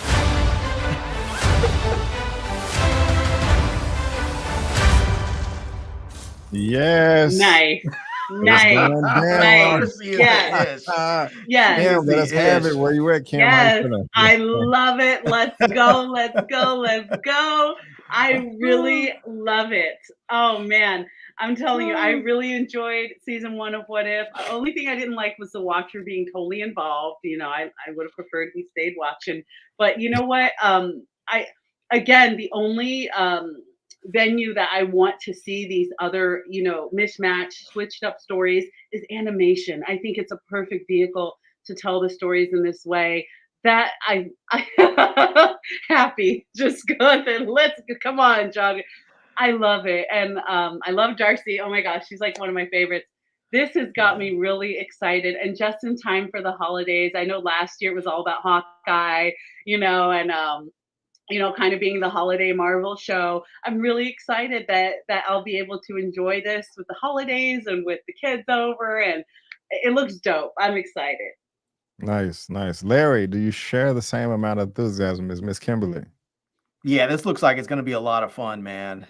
It does. It looks like it's going to be a lot of fun. It's almost like the Marvel people said, let's actually listen to what all the fanboys are saying and then make something just for them. Like who cares if everybody else hates it? Let's make it just for them. And that's it. We're not going to worry about performance of the series. We're just going to do it, have a good time. Writers go buck wild with it. And that's what it feels like. And it seems like it's just going to be great. It really does. It just seems like it's going to be great. I love that we get to see Killmonger in there. Yes. I don't know who the native chick was. Who was the native woman that was in there? That is a new character that they're making up. She's not in the comics. They're just making her up from scratch. Okay. And so, was that the dragon from Shang-Chi? That was the dragon from Shang-Chi? Well, I saw Shang-Chi in there. It looked like he was throwing his rings. Oh, I couldn't see. Oh, okay. I missed that. I was like, there's a dragon, but I'm excited. Is that Loki? No, what I'm looking forward to is the 10 Rings people here fighting Odin. Is that Odin? Why does he look like he has he looks like he has Loki's headgear on? Doesn't he though? Because they're from the same clan. They're both Asgardian, so they would. But Loki's is part of the ice giant people, isn't he? In the MCU he is, but in the comics he's Asgardian. In the MCU he's actually a frost giant. But is this who you're talking about, Larry, right here? Yeah. Yeah, she's a new character that they're making up. You know, so I don't know anything about her. So this is Doctor Strange. I've been looking for you, like he's a multi-dimensional stalker. Yeah, you know. I am woman. I like it. I love it. I am glad that Killmonger's back too, though. Right he here. Never left. He's always been in our hearts. Killmonger, the true and rightful ruler of Wakanda. You remember what happened to him at the end of season 1? He was frozen in that little globe thing. I remember Larry, you know, he had some opinions about this. He said, "Why the black brother got to be locked up in time?" And I was like, "Yeah, you kind of got a point there." But I'm feeling this. I'm feeling this right here. So, you know, I got my own separate reaction too, like my initial reaction. If you guys want to check that out, see, this is how I was feeling with Madam Web, but this is how I was feeling with What If. And so, if y'all want my initial breakdown, and I'm smiling and having a good time, check that out, man. Link is in the description. But I can't wait for this. Also, what's cool is this is not a week-to-week thing, and they're not dropping it all at once. They're dropping one episode, one per day, 9 days in a row. Ooh, so that's gonna be fun though. Like what do they call those calendar advent? It's like an advent calendar. Yep. I like that. That's fun. This native girl, that character, when is she coming out? What do you mean, when's she coming out? When's her story coming out? It's coming out with the show. I mean, her real story, not just the What If joint. I mean, I know that she's. Oh, like they have a comic of her. Yeah, and what's his name gonna do? I know what's his name. What is it? Tahiti Wakiti or whatever his name is. I know he said he was done. Yeah, he said he was done with the MCU, or if they want to see other people. But you think he's gonna come back and do this? Because he's native. We're gonna talk about that next. But as far as her is concerned, Marvel introduces new Native American superhero, and What If season 2. What is her name? Kahori, a young Mohawk woman, will make her debut in an episode that explores an alternate reality where the Tesseract lands in the sovereign, I don't even know how, Haudenosaunee Confederacy. The Tesseract is a powerful object in the MCU. So, man, if they get a hold of that, they're gonna be pretty powerful. But I don't know all about her, man. Yeah, me too. Cool. Man, the Native Americans have so much folklore, man. Those stories could just be so much fun. Yeah, they could be. So, yeah, man, December is going down. We're gonna get some Native Americans. We're gonna get a little bit of everything. So, y'all let us know what y'all think about that in that comment section below. We're done to know. And Larry, you were just talking about Taika Waititi. Mm-hmm. He's literally the next topic right here. Of course, he directed Thor Ragnarok and Thor 4 Love and Thunder. Will he direct Thor 5? Let's talk about it. This is next topic for Super Duper number 27. This is coming from Variety as well. Taika Waititi says, "I won't be involved in Thor 5 anytime soon. If Marvel wants to see other people, I'm happy for that." Taika Waititi told Business Insider while promoting his new sports comedy Next Goes Wins that he won't be involved in Thor movie, at least not happening anytime soon or the next 6 years or so. I wouldn't know if that's accurate, Waititi said when asked about social media rumors claiming Thor 5 is in development, but not with him as director. I know that I won't be involved. I'm going to concentrate on these other films that I've signed on for. What else did he say? Waititi has a slew of non-Marvel projects that he's currently in development on, including Star Wars movie that he has taken his time to get off the ground. It's still marinating, he said. I've been writing it. There's also more film adaptations that he's going to be making.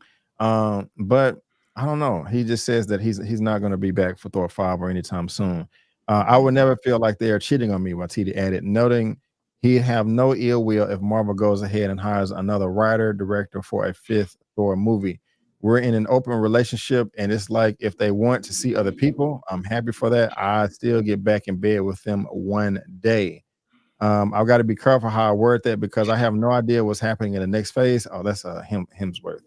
But Larry, how are you feeling about this, man? Did you like Thor 4, Thor Love and Thunder?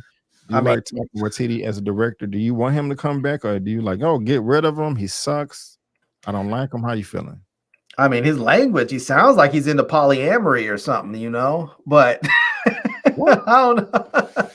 I mean, you know, I get it. I get it. I mean, you have other stuff you want to do, and I'm okay with that. I mean, I feel like it's, although certain people do things really, really well, sometimes stepping away for a while and then coming back to it can really help out when you come back.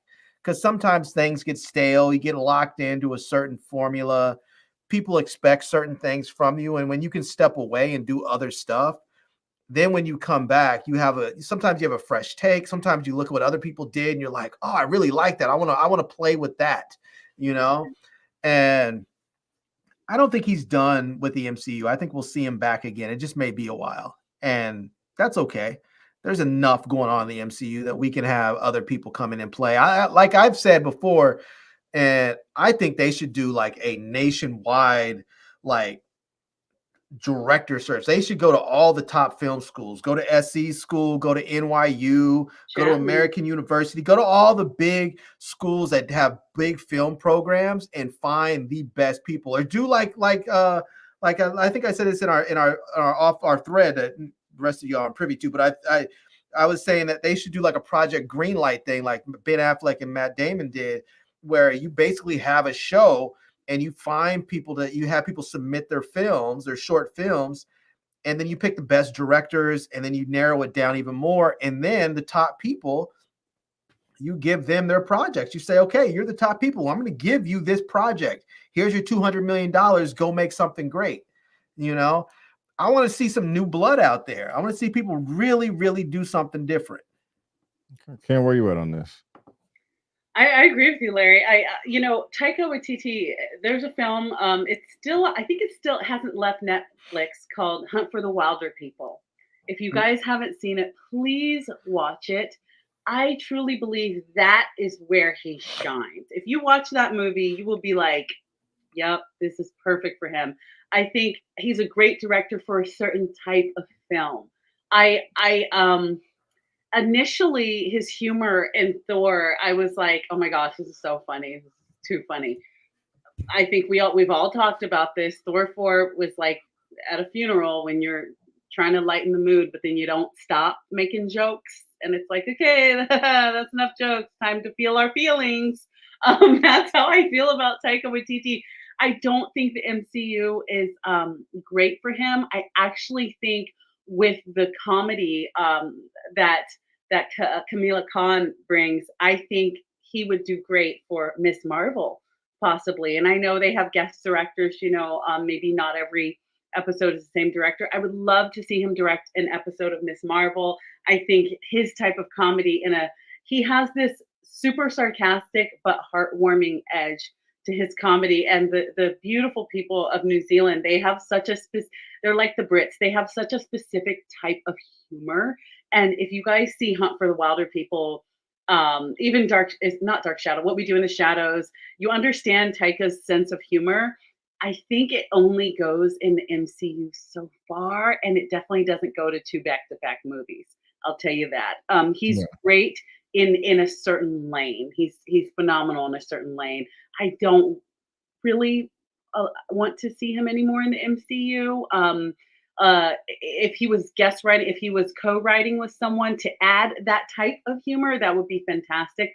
But it's a little bit too much for me too much for me. So I say, you know what? I think it's great that he has a wonderful attitude, that Marvel is going to experiment with other people. Look, I love Kenneth Branagh.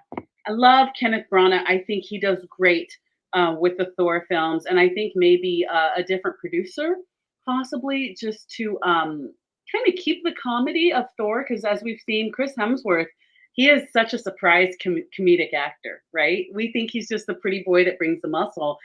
He's great. Excuse me. He's so funny. But I just, Taika, I'm so glad you have a good attitude, because I think we're like, take it out. I think he would have been great. I think he'd be great for She-Hulk. Oh, somebody just said that too. He would have been great, I think, for She-Hulk. I agree. Yeah. Yeah. My 2 cents on this is if he doesn't want to be back for Thor 5, hey, that is perfectly fine with me. If he was coming back, I would be disappointed. Because while Thor 3 Ragnarok is the best Thor film, I still had a couple of issues with it. And then with Thor Love and Thunder, I mean, I liked it when I first saw it, but the more I think about it, when I saw it again, it just puts a bad taste on my mouth. It was just too goofy, too silly. You know, the way that they introduced the Norse gods and all that with Russell Crowe, that was just ridiculous. It was almost like a Monty Python Marvel movie, is what it felt like. So I'll pass. I want Sam Hargrave to come back to direct Thor 5. Y'all know who Sam Hargrave is? Mm-hmm. The guy that did Extinction with Chris Hemsworth. And so they have a great working relationship together. So I think he would be perfect. You know, nobody better would be, you know, nobody could do it better than Sam Hargrave, in my opinion. But you guys let me know what y'all think about that as well. What's up, Larry, real quick? You know, Kimberly was saying that it seemed almost like a Monty Python type of Thor movie. And I think that's fine. You could do a sort of slapstick Monty Python airplane, sort of movie like that. But you have to fully embrace it. You can't like kind of halfway do that. If you're going to make it slapstick and make it silly and over the top comedic, then do it. I think people will be fine with it if you do it. He did. I don't think they embraced it like that, though. I think you have to go really full board with it. I think you just have to say, this is not going to be like the others. We're going to go and just have straight ridiculousness with it. And I think if you do that, people will be okay with it. All right. Well, thank you for that, Larry. I do appreciate it. And let's move on to the next one right here. Staying on this fantastic Marvel content. Promising comments from these creators right here on the new Daredevil property that we're going to be getting. This is coming from The Wrap. And when you read the headline, it may seem like common sense, but I'm going to give my comments on it, of course. New Daredevil directors say they're at day 0 on the series. We're consuming all the possible material. We're just making our new stew of information nice and thick. Justin Benson and Aaron Moorhead tell The Wrap. Now, when I initially read that, I was like, what the hell? That's common sense. But it made a little bit more sense, when I got into it. With both the WGA and SAG AFTRA strikes officially over, productions are quickly getting back underway. But for those wondering about Marvel's Daredevil Born Again series, well, it's still a ways out, according to the new series director. That's Justin Benson and Aaron Moorhead. They're going to be directing 18 episodes. It was also a part of the finale for Loki season 2. We have the best answer for you. So you see the space we're in right now. This is our office. And we just found out we have an office about 45 minutes ago, Benson joked. And that's where we're at Daredevil. Speaking more seriously, Moorhead noted that at this point, they are still building their foundation and they're looking at more than just the footage that has already been shot. It's day 0, he explained. We're currently just consuming Daredevil content, not just the Netflix show, but all of the possible material. We're just making our stew and information nice and thick. Kimberly, we haven't talked about this, but they were a little less than halfway done with the production of Daredevil, the 18 episodes. Kevin Feige kind of saw what they was making, said this is a bunch of crap, this sucks. Let's basically start over. And so they really couldn't do anything with the strikes, but now they're going over everything. Does this give you any type of hope Does this scare you? I mean, how are you feeling? How are you feeling so far about the development of this franchise, and does it seem promising or not to you? This is a great example of how, again, greed and the deals that get made. There's some things you cannot recreate with the same energy, and it's energy. It is an amalgamation of the synergy between the writers and the producers and the actors and the directors that makes it magic, right? So it's magic right then and there. It's magic. When Daredevil was on Netflix, that was magic. When you start bringing in, it's like being in a band. You know, when you bring in a new bass player and a new drum player and you want that same magic as the first 2 years that you were on tour, had your first album, it's just not going to be the same energy. It's really hard to take a show that did so well and was so brilliant and then freaking try to redo it Disney style. I'm sorry. There was a level of grit that Netflix could offer that you just can't. I don't care how edgy you promised you're going to be on Disney. Disney's mainly for kids. I mean, we're pushing it with Marvel stuff, and they're really pushing it with some other stuff, but you cannot bring the grit that you had on Netflix, and they're having such a terrible time retooling the show. I think I hate that they made that deal. They axed Jessica Jones. I hate what they did with Luke Cage. I hate that they cut all that off to try to recreate this on Disney. It's a bad idea. You should have left the deal where it was, or you should have had, I don't know, Disney After Dark or something where you have to have a passcode to watch it because we're not going to change the formula. I'm sorry, you can't Disney-fy this. That's why you had to scrap. You know how much money it is to get halfway through a series and have to scrap it? That is so much money down the toilet. And I like that they're making their stew nice and thick, but I'm sorry, you're just not going to have the same magic. And whatever they come out with, either it's going to be one of two things. It's going to suck terribly, or it's going to be really brilliant. And I really think it's going to suck because one of the things that made it so great on Netflix was the grit and the blood and the punching and the kicking and the hallway fights that were like, oh, damn. You're not going to have any, oh, damn moments on Disney. Leave it alone. Larry, where you at, sir? Didn't we have like a couple of years ago during the pandemic, wasn't there something where Disney said they were going to have a separate platform that was going to be more adult content, not adult like naked, booty stuff, but like just more mature content? I don't think so. I could have swore they did. They did say it was going to be some sort of I keep saying Disney After Dark because I think that was a thing if I remember correctly, but yeah, they did say that, Larry. They did. And I don't know how they're going to do that. They were talking about all their different properties. They were talking about like the whatever the Disney thing is called, and with their people in India, they had a separate thing there, and they had some other folks, and they were talking about this was going to be a place where there was going to be more mature content that was going to live with the Disney Plus, sort of universe there. And I'm thinking to myself, like, sometimes you just have to put stuff in a separate place where the kids aren't going to necessarily go and find it, and like you were saying, like you can't put Jessica Jones on Disney Plus and keep it real. How are you going to do the Punisher and keep it real? Yes, you can. That's what you got the parental controls for. Yeah, but that's the problem, though. People don't always turn those on. Then they get mad at the platform. I didn't know this was on there. Well, just you need to watch some stuff. Like if I'm going to show my niece something, I preview everything that I'm going to show her before I watch it. Like I was looking at Blue Eye Samurai. I was like, oh, she might like this. She loves Japanese anime. I watched 5 minutes. Was like, hell to the no. She will never see this. She might not even see this when she's a grown woman. I was that's kind of new. Like, Chapik did put the parental controls on there, so that's why we got some of the X-Men movies and the Netflix Daredevil stuff on Disney Plus now. But when the Echo trailer just dropped a couple of weeks ago, at the end, it did say, hey, set your parental controls to MA, TV MA to get the real deal. And so this is like, this is new to them. This is the first time that they're producing material that's going to be rated R at MA. And I think it's going to work out. So I will Just to say address this. what you were saying earlier. I will say this. I'm glad that they've decided to reshoot everything or redo it. It says it inspires confidence that the series is going to be good, because oftentimes what happens, they'll just say, okay, well, let's just try and retool it.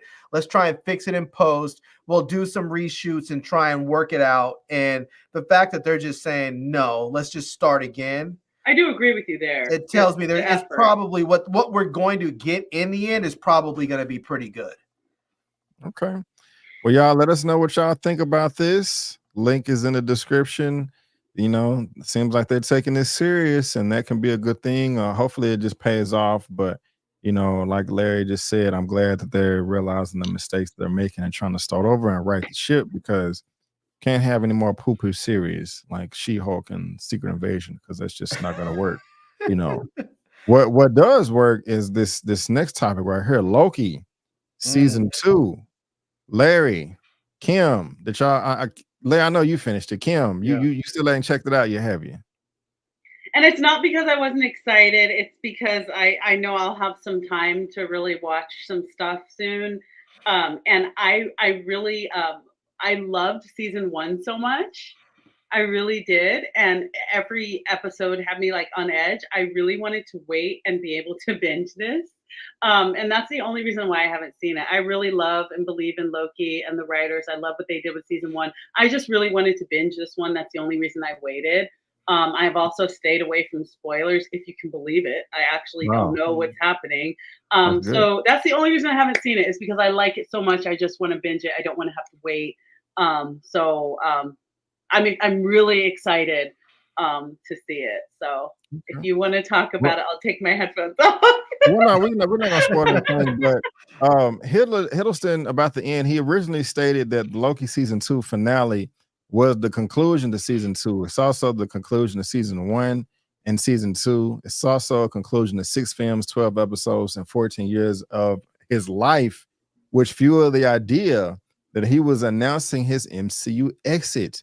And with as good as he's been doing in the MCU, it would just be a shame if he didn't come back. But Tom Hiddleston wanted to clarify those statements. This is coming from Screen Rant. Tom Hiddleston clarifies MCU conclusion comments after Loki season 2 finale. Following Loki season 2, Tom Hiddleston is clarifying his comments, and he's talking about how he had a good time. But, well, yes, I suppose what I meant, perhaps what I should clarify, is that I feel very satisfied with the finale of season 2, because it seems to contain echoes and resonances of the entire journey. It's almost like a piece of music where in the last episode you hear strains of, you know, whether it is lines of dialogue, we are circling the same themes that I've always circled with Loki. But he's a character who is engaged with ideas of belonging, ideas of identity, ideas of power. That's who he was at the very foot at the beginning in the first Thor film, wondering where he belonged, which family he belonged to, wondering what his role was, and all of this. Thor was destined to be king of Asgard, and who am I? Who is Loki? And and I've been asking that question the whole way. Like, who does Loki think he is? Who does he think he is? And who is he really? And then through the series in season 1 and season 2, I think the confrontation with Mobius and the Mirror of Sylvie is another excavation. We go deeper into those ideas. Larry, as far as him asking all those questions of who is Loki and who you want to be and all that, do you feel like those questions was answered at the end of Loki season 2, the finale? And do you think there's room for more storytelling, or do you think they should stop it where it is and not mess it up? I think there's always more room for story. I mean, that's the beauty of being creative, is that you can take anything and keep moving with it. But yes, I think they answered a lot of questions. I think the whole thing about a glorious burden was answered. You know, it gave. And don't spoil it for Kim, please. I won't. But no. Go ahead. Speak freely. Speak freely. I think it gave Loki it gave him his proper place in the MCU, I think. I mean, in fact, in some levels, like I've said before, I think he became probably the most important character in the MCU right now. And he's been really, really good. But one thing I really liked is like the whole question about where does he fit in as, you know, Thor's destined to be the king of Asgard and what does that mean for him. There was like a series, I think it was on Netflix or something. It was called the Secret Society of Second-Born Royals. I think that's a question that people often answer. I mean, and it's not even just like with royals. It's sort of like even in regular families, if you are like the eldest or the youngest or a second-born or something, often you're wondering where do you fit in? You know, I'm not the oldest, so maybe I'm not supposed to be the one that sits there and takes care of the mom and the dad or take over the family business. I'm supposed to do something else. So I think these questions can resonate with a lot of people. And this whole idea of a glorious burden, we see that he gets his throne, but at the same time, he gets his throne in such a way that it really is a burden. It's not like he's going to party and have fun all the time, but he's going to hold all of the universes together for all time. Right on. I'm laughing at Kim's facial expressions too as you're saying that. What you can put it back on. You know what I'm saying? Oh, she's not listening. Okay. Okay. Right. No, I was saying, I didn't realize that your headphones wasn't on. I thought you was listening, and I saw you looking up. Like, is she trying to piece together the story of what? But you didn't even hear what he said, so it's all. It works out. That's hilarious. But yeah, should the Loki season 2 finale be the end of his MCU arc? You guys let us know in that comment section. Me personally, I want to see more. They ended it well, but I do want to see more. But you guys let us know what you think because we're dying to know. Got another super chat from Fabric 86, $2. Marvel, what if I was Kimberly's baby daddy? Damn. Oh my goodness. I should have read it before I pulled it up. I'm so sorry. Hilarious. But thank you for the super chat. Kim, you got a lot of fans out there, man. You know, y'all, she could be married. You know what I'm saying? Y'all need to know what I'm saying. But are you married, Kim? I am not. Oh. She is not. You're not married either, are you? Moving on to the next topic of today, we're going to be talking about Stephen Yeun right here. More. Why isn't this article working the right way? Come on. I don't know what topic this is. I think it's Cupid trying to keep you on topic. Yes, this is coming from Screen Rant. Stephen Yeun's MCU role reportedly confirmed by Invincible comic creator. Now I think he a hoe for doing this. To be honest with you, I don't like it. Yeah, y'all know who Stephen Yeun is, right? Yeah, the guy from Walking Dead. Glenn.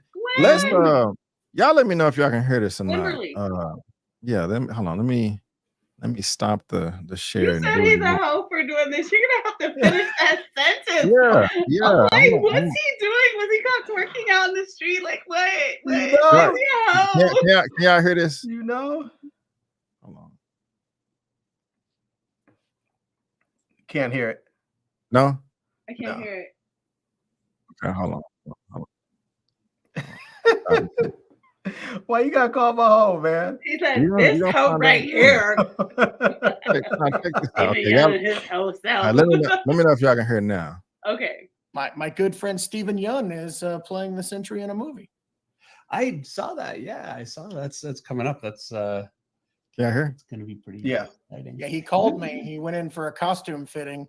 I hope I'm not I don't think this is a spoiler or anything that'll get anybody in trouble. I don't know, maybe we'll see. I don't care. I don't work for Marvel. What are they gonna do to me? He called me and he said, I just came back from a costume fitting for the Sentry. I guess I only do superheroes that are yellow and blue. He said he was at the costume fitting and was like, oh crap. I forgot Invincible was yellow and blue. Yeah, so that's my good friend Stephen Yeun is. That's why I said that because he wants that guy is a hoe. Yes, Kirkman. Yes. Yeah, no, he's a hoe for show. Yeah, I don't like that. You don't work for the company at all, but you want to spoil the fact that Stephen Yeun is being played as Sentry. I mean, this was speculated months ago, but it wasn't confirmed.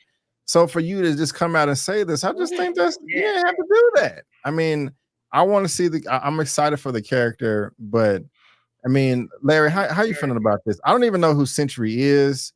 I got his powers. I got his powers pulled up. Sentry possesses remarkable levels of superhuman strength, speed, and intelligence, as well as invulnerability, enhanced senses, energy projection abilities, and the power of flight. All fueled via absorption of solar radiation and dependent upon his mental state. Now, it is being speculated that this character is going to be making his debut in the new Thunderbolts movie that is going to be coming out, I think, in 2025. But yeah, let me read this right here. Time will tell how the MCU will approach Sentry, but the seeming confirmation of his Thunderbolts introduction will make things very interesting, to say the least. Given how powerful Sentry is in the comics, it's highly unlikely that Thunderbolts will be a one and done for Yoon, as he could appear in future MCU stories. Once Thunderbolts finally starts filming, the world may get a look at Yoon as Sentry through the set photos, unless Marvel Studios makes a proper reveal themselves. So the story is just really, Steven Yeun is going to be playing Sentry, this powerful character, possibly popping up in Thunderbolts, but Robert Kirkman, the guy that doing Invincible, spoil all the beans. Do you think he's a hoe as well, Larry? Or and how do you feel about the cast in general? Let us know, please, sir. Yeah, I don't think he's a hoe.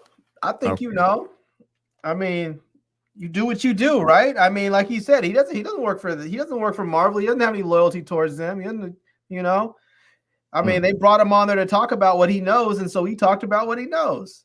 So, I mean, so you think it's cool for him to spoil that? I think Steven Yeun should have been more careful about who he said what to. He probably should have told his mans and them, like, hey, this is between me and you. You can't just go talk about sensitive stuff and not put those disclaimers out there, like, hey, you can't talk to people about this. It might get me jammed up a little bit, but I think it goes without saying, but okay.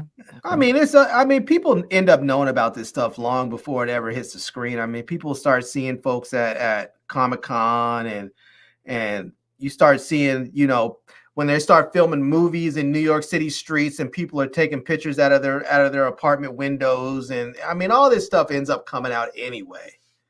So. Okay. Kimberly, how are you feeling about the casting of Steven Yeun as Sentry? Almost pretty much confirmed. And also, how are you feeling about Kirkman's comments, him spilling the beans and all that? First of all, Steven Yeun, when I saw Minari, I mean, I love him as Glenn, but Minari, he just took my breath away. And also Beef. If you guys saw Beef with Ali Wong, man, he had me crying. He's so good. Right now, anything he gets cast in, I'm there. I mean, I knew he was special as Glenn. I knew he was special on Walking Dead, but he's Oscar material. I know somewhere along in his career, this man is getting an Oscar. He's incredible. And I think his addition to Marvel, I think it makes sense. Some people, I'm like, you're just doing like this because they're famous. I think it makes sense. I would love to see him as a superhero. Really like his voice acting, but that guy is a hoe for show. I'm so upset because here's the thing. And we learned this with Tom Tom Holland. Certain things with Marvel, I mean, I know stuff gets leaked, but not everything gets leaked. There's been a lot of things with Marvel where I've sat in the theater and gone, shut up. And I think we all love that shut up moment. And this guy, you don't have to work for Marvel to just be a good person. That's what he did is like. I'll tell you what it's like. It's like having a 10-year-old kid that's having a surprise party. And you're the uncle, you're not the dad.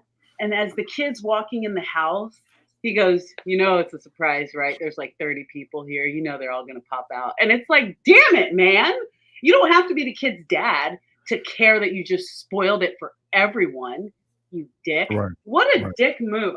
That really upsets me that guy did. You don't have to work for Marvel to know that the fan community really cares about surprise cameos. It's something that we really love. And that was just, if it doesn't affect his friendship, I agree with you, Larry. Steven, you know Marvel, you know the contracts you signed. You shouldn't have said anything.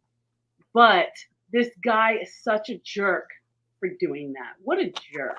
What a jerk move. Yes. Oh, dude.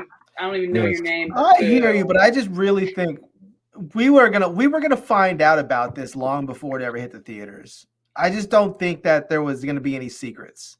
I didn't know Charlize was in Doctor Strange. Did anybody care? I didn't know whether you cared or not. It's still that moment of like, there's still that surprise moment, and we deserve that as fans. I don't care if you care or not. We that's something that you love of Marvel. You love the opening sequence, and you love the secrets. That's what we're here for. And that guy is such a jerk. What a Yes. You have to be more careful.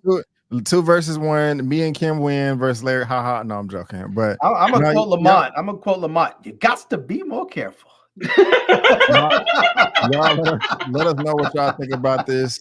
How do y'all feel about Steven Yeun being cast as Sentry in the MCU? And also, how do you feel about Robert Kirkman's comments spilling the beans? I don't like it. Kim doesn't like it. But Larry and Lamont say you got to be more careful. But moving on to the next topic, we got more casting, and this is not necessarily confirmed, but it's looking like it. So much speculation has been going on the past year or so of who is going to fulfill this role of Mr. Fantastic, Reed Richards in the Fantastic Four, and we're going to get into it right now. Who went first last time? Who is it? Is it Kim's turn or Larry's turn? Doesn't matter. Okay. Next topic of the day. Larry, have you heard this casting about Reed Richards? I'm gonna see how you feel about it. This is coming from the Hollywood Reporter. Mr. Mandalorian, Pedro Pascal, circling Fantastic Four to play Reed Richards. What is going on? Sources say scheduling is a factor whether the deal will work out, and the current status of the talks is unclear. Marvel had no comment. The genre-centric journalist David Richmond first reported the news of Pascal's casting on his Patreon account. Pedro Pascal, it just goes on for more than a year. Everybody's been speculating as far as who's going to fulfill the role. But he's in The Last of Us, HBO, also The Mandalorian. He's also filming Ridley Scott's Gladiator 2. So some people are saying like he may not even have time to fulfill the role. But I will go ahead and say this, man. I like Pedro Pascal. I like him a lot. Fantastic actor, fantastic entertainer. I mean, I haven't seen anything that he's done that I did not like. But is he a good fit for Reed Richards, Mr. Fantastic and the Fantastic Four? It's not my first choice. And to be honest, I mean, people are going to talk about the race bending. They've been talking about that and how it's, if it's not pivotal to the character, it doesn't matter. I'm just used to Reed Richards being a white man. And or at least but his wife was always a white woman, and they cast Jessica Alba.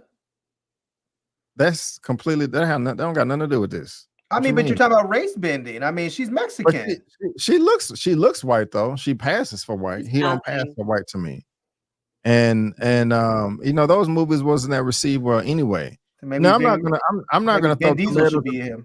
No, I'm not gonna throw tomatoes or fruit at the screen, but if Pedro Pascal is cast, I think he'll be great. But if it was up to me, I would pick somebody else. Larry, are you cool with Pedro as Reed Richards, or who do you want? Jessica Alba as Reed Richards? Who do you want to be cast? Or how you feel about him being cast? Will you be satisfied if Pedro Pascal is officially confirmed as Reed Richards? I wouldn't mind that dude from The Office. I can't remember his name. John Krasinski. Yeah. Okay. Oh yeah, that's what everybody wants. Yeah. I mean, Pedro Pascal, it's not like he's a bad actor, so yeah, he'd be fine. Maybe put him in there, and what's her name could be oh gosh, her name is, I think it's Anna something or the other. They did a movie together back in the day. Anna. I have no idea. Oh God, I can't think of her name now. She was in a Bond movie too.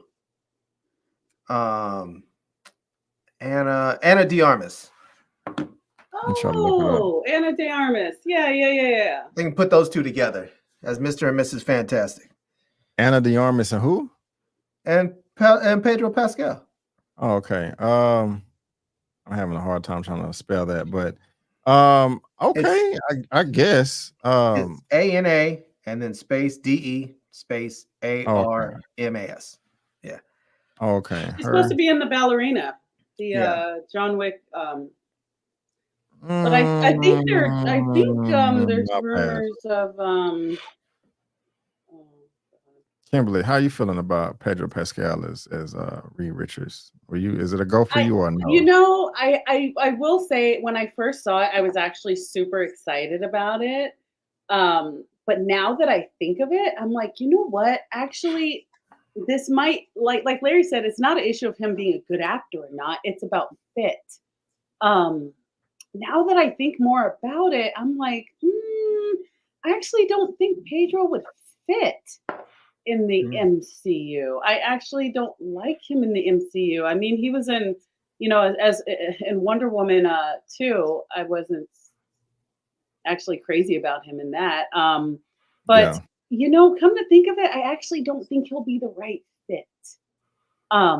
It's now that I think of it, I know Javier Bardem was rumored to be Galactus, which I actually love that. But for some reason, now that I think more about it, too crazy about it. But, again, he's one of those actors that's he's gritty. Narcos, whatever he's in, it needs a little bit of grit. And I think Disney's not the best vehicle for him. And I think this could be a situation of let's grab the most popular guy rather than let's grab the person that's best for the fit. And I know we saw Krasinski in a different universe, but honestly, the fan community, it's just like Rosario Dawson getting cast as Ashoka. It honestly is the best casting to have Krasinski and Emily Blunt. I have one for you. I agree. Perfection. I have one for you. How about Zachary Levi? No. You don't like him? No. The dude he used to play in that series Chuck. Not as but he looks no, like he was already Shazam. Yeah. It's that's right. Shazam. I forgot he's Shazam. Yes. But That series is so off my radar. I totally forgot about it. But since you brought up Javier Bardem, I mean, that is the next topic. How do you feel about him as Galactus? I think that's a decent fit. This is coming from Comicbook.com. This is how you feel? Okay, gotcha. Yeah, absolutely. That I vibe with 100%. But I think you're saying the guy Zachary Levi because he looks a lot like Krasinski. He's tall. They have the same almost face structure. I think that's why you're gravitating. Honestly, Krasinski and Emily Blunt would have been perfect, but Emily Blunt has said that she has no interest. But yeah, I feel like there's a better fit than Pedro Pascal. He's just the popular choice because he's hot right now. Oh, let's really piss people actually, off. he's a daddy, so he's hot all the time. But like in terms of the zeitgeist, he's really like it right now. So let's really piss people off and make him forget about the Galactus thing for a second. Let's go back and make it the Mr. Marvel thing. I mean the Mr. Fantastic. Let's make him interracial and make it Idris Elba and really piss people off. They'll be pissed off because they will love him and hate him in that role.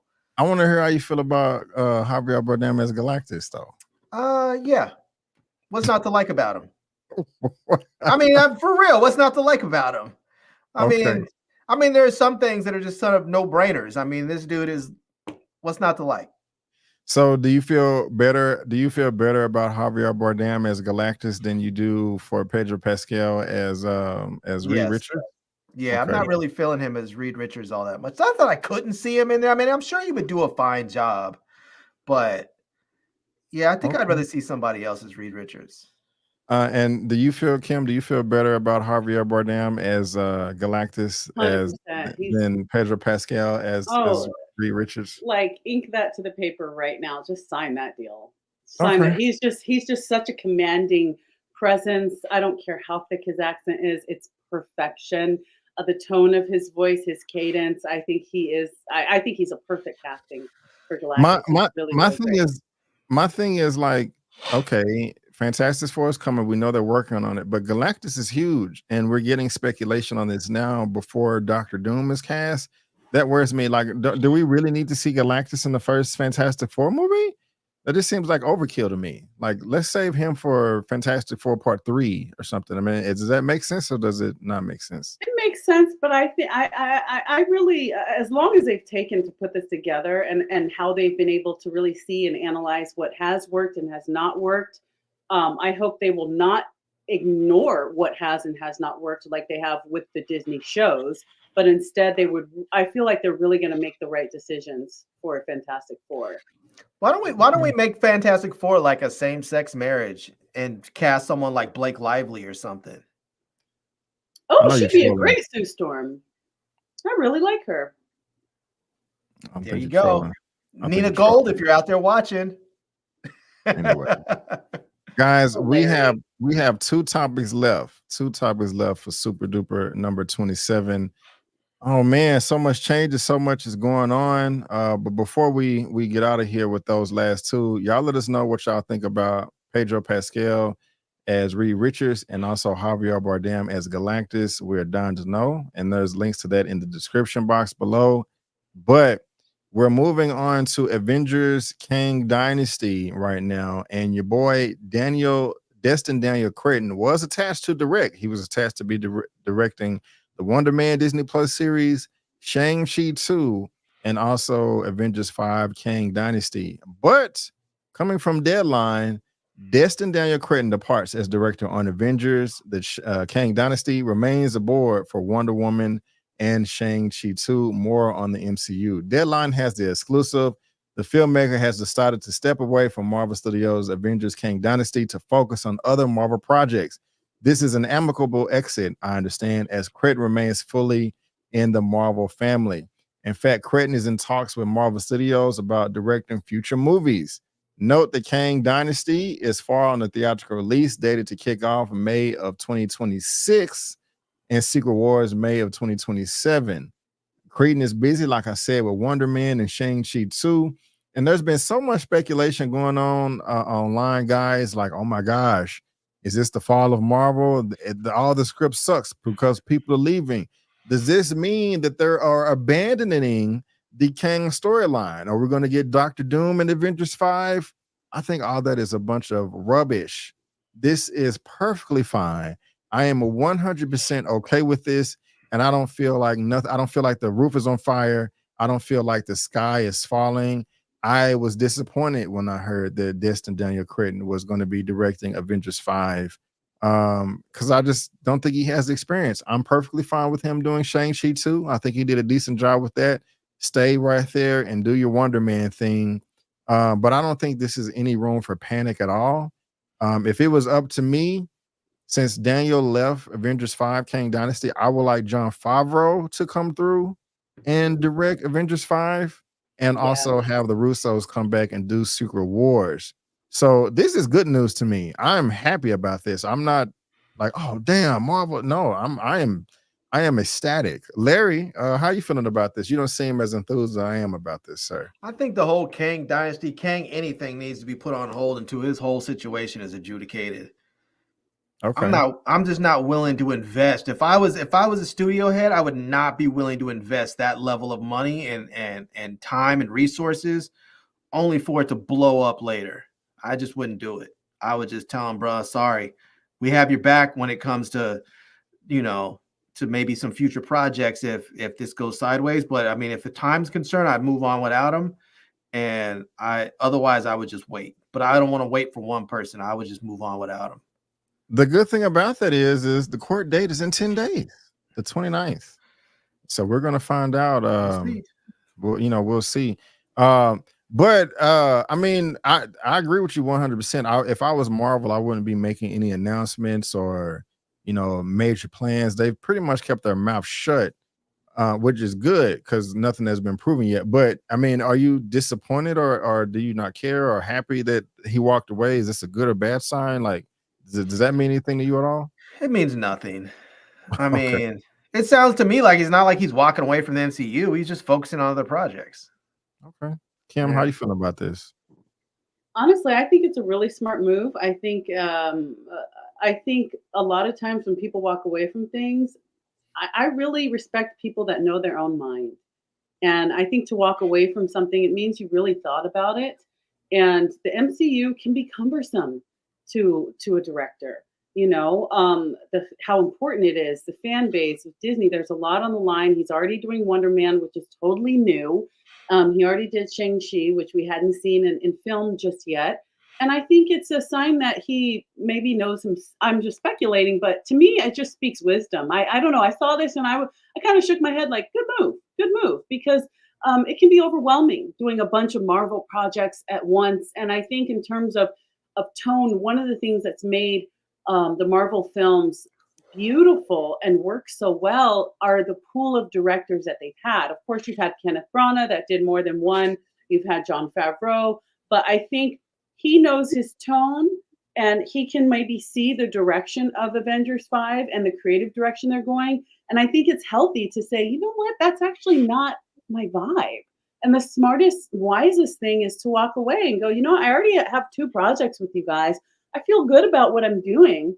And I feel good walking away. I think it's a mature move. It's a good move. And it's much better than hearing that he was asked to depart the project. So I think it's a smart move. And I think Avengers 5, it needs a fresh hands on it. You know, if not, I think I agree with you, Jon Favreau. If not Jon, since he really brought us, you know, so much wonderful stuff with Iron Man. But I think and Avengers, if not Jon, then just fresh hands on the project completely, because we need new, fresh energy going into the next set of Avengers films. Well said. Well said. Larry, you got some final thoughts? Or you good? No, I'm pretty much good. I just, you know, same thing. Need some fresh. You need some fresh eyes and some fresh thoughts in that project and all these projects. You know, Laura. All right. Well, guys, y'all let us know what y'all think about that. Daniel Destin Creighton is walking away from Avengers 5 Kang Dynasty to focus on Shang-Chi 2 and Wonder Man. I think this is great news, but you guys let us know in the comment section whether you're watching this via live or in the replay. And again, there is a link to that in the description box below for you to read at your own leisure. Guys, we are at the last topic of the day. We were talking about Avengers 5, Kang Dynasty. Now we're going to be talking about Avengers 6, Secret Wars. Almost forgot the title of it. This is coming from Comicbookmovie.com. Marvel reportedly wants one director for the Kang Dynasty and Secret Wars. Is a title change imminent? Marvel Studios is now searching for a new director for Avengers Infinity War, Kang Dynasty. And new report says Kevin Feige just wants one director. We just talked about Daniel leaving, but according to Jeff Snyder, who is an insider in Hollywood, Kevin Feige wants the same director for both Avengers films, essentially a 2-parter. Snyder has also heard a title change is imminent, and that's most likely what happened. It now seems clear that Marvel would take steps to veer away from the planned Kang storyline, either replacing Jonathan Majors as a villain or ditching the character altogether and shifting focus to another multiverse saga, big bad, possibly Doctor Doom. If accurate, it obviously wouldn't make much sense to keep the Kang Dynasty name, and Snyder believes Secret Wars Part 1 and Secret Wars Part 2 is more likely an income. Let's see here. Kim, how do you feel about this right here? Do you think it should be one director for both, or you want them to split it up? If it's just 2, that's fine. I mean, any more, I think it should be a different director. However, I will say, I don't know, since the franchise is ending, Christopher McQuarrie would, I think, be amazing.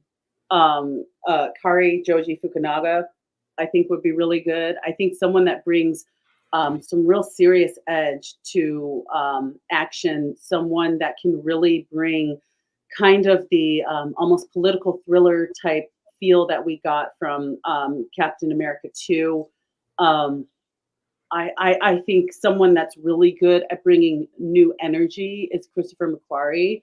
I don't think he would have any interest in the MCU, honestly, but I don't know that man. So maybe he would. But I think those 2 directors really stand out to me as directors that would bring a fresh edge and kind of bring the Avengers back with such a wonderful edge, because those directors, to me, really understand the energy needed for an action film. And I think something I want to see with Avengers going in, now that everybody freaking has powers, the stakes need to be high. And it's like, how do you have high stakes when everyone has the ability to destroy the world?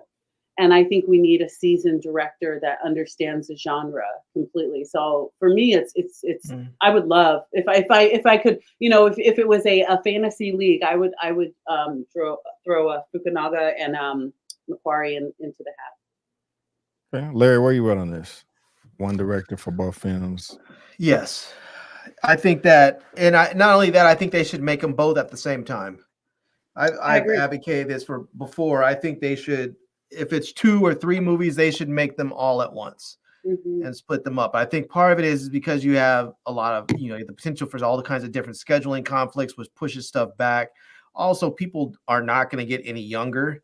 And when you have superheroes that are supposed to be ageless, you don't want somebody that's coming in looking like they're 5 years older, so shoot everything at once. And if you have to do pickup shots later, then you do the pickup shots. But I think you should have one director for all the films, and they should all be shot at once. I got you. I disagree with both. Like me, I said earlier, I want Sam Hargrave to come back for Thor 5, Daniel come back for Shang-Chi 2, and all the other projects. But I really want Jon Favreau to direct Avengers 5. And I want Secret Wars to be split into a part 1 and part 2. So you have Avengers 5 as one movie, and then Secret Wars is a part 1 and part 2. And then the Russos do that together. Because Secret Wars is a gigantic story. Can you really tell it all in one film? Most likely not. So I think that and Favreau, he can be like the second unit director on Secret Wars. And I'm pretty sure that they'll all be able to work together. And I don't know. That just will work perfectly fine to me. But I mean, it makes sense to film stuff at one time, like 2-3 movies. Yes, it costs less money. You save money, scheduling. You don't got to worry about conflicts or anything like that. But I just think that Avengers 5, Kang Dynasty, and Secret Wars, if those are the same names and same story, that those are too far apart for them to even film it at once. But I don't know. That's just where I'm at right there. But I like where they're headed with all this. Marvel knows they need to get their ish together, and I feel that they are. We're just gonna have to wait. But I want my dream team of directors of the Russo brothers, Favreau, Hargrave, and whoever else to come through and close this thing out. Because my hopes are high. My hopes are high. So yeah. Any final thoughts on this one? They just need to come correct. That's all I got to say. I've been very disappointed with a lot of things with the MCU lately, and I want them to slow down. Stop feeling like you need to churn out just content. Get back to making art that just excites us from our core, man. There was never a day that I would not be there day one. There was never a day I wouldn't. Don't pull a Marvel, please. Come correct. That's all I ask.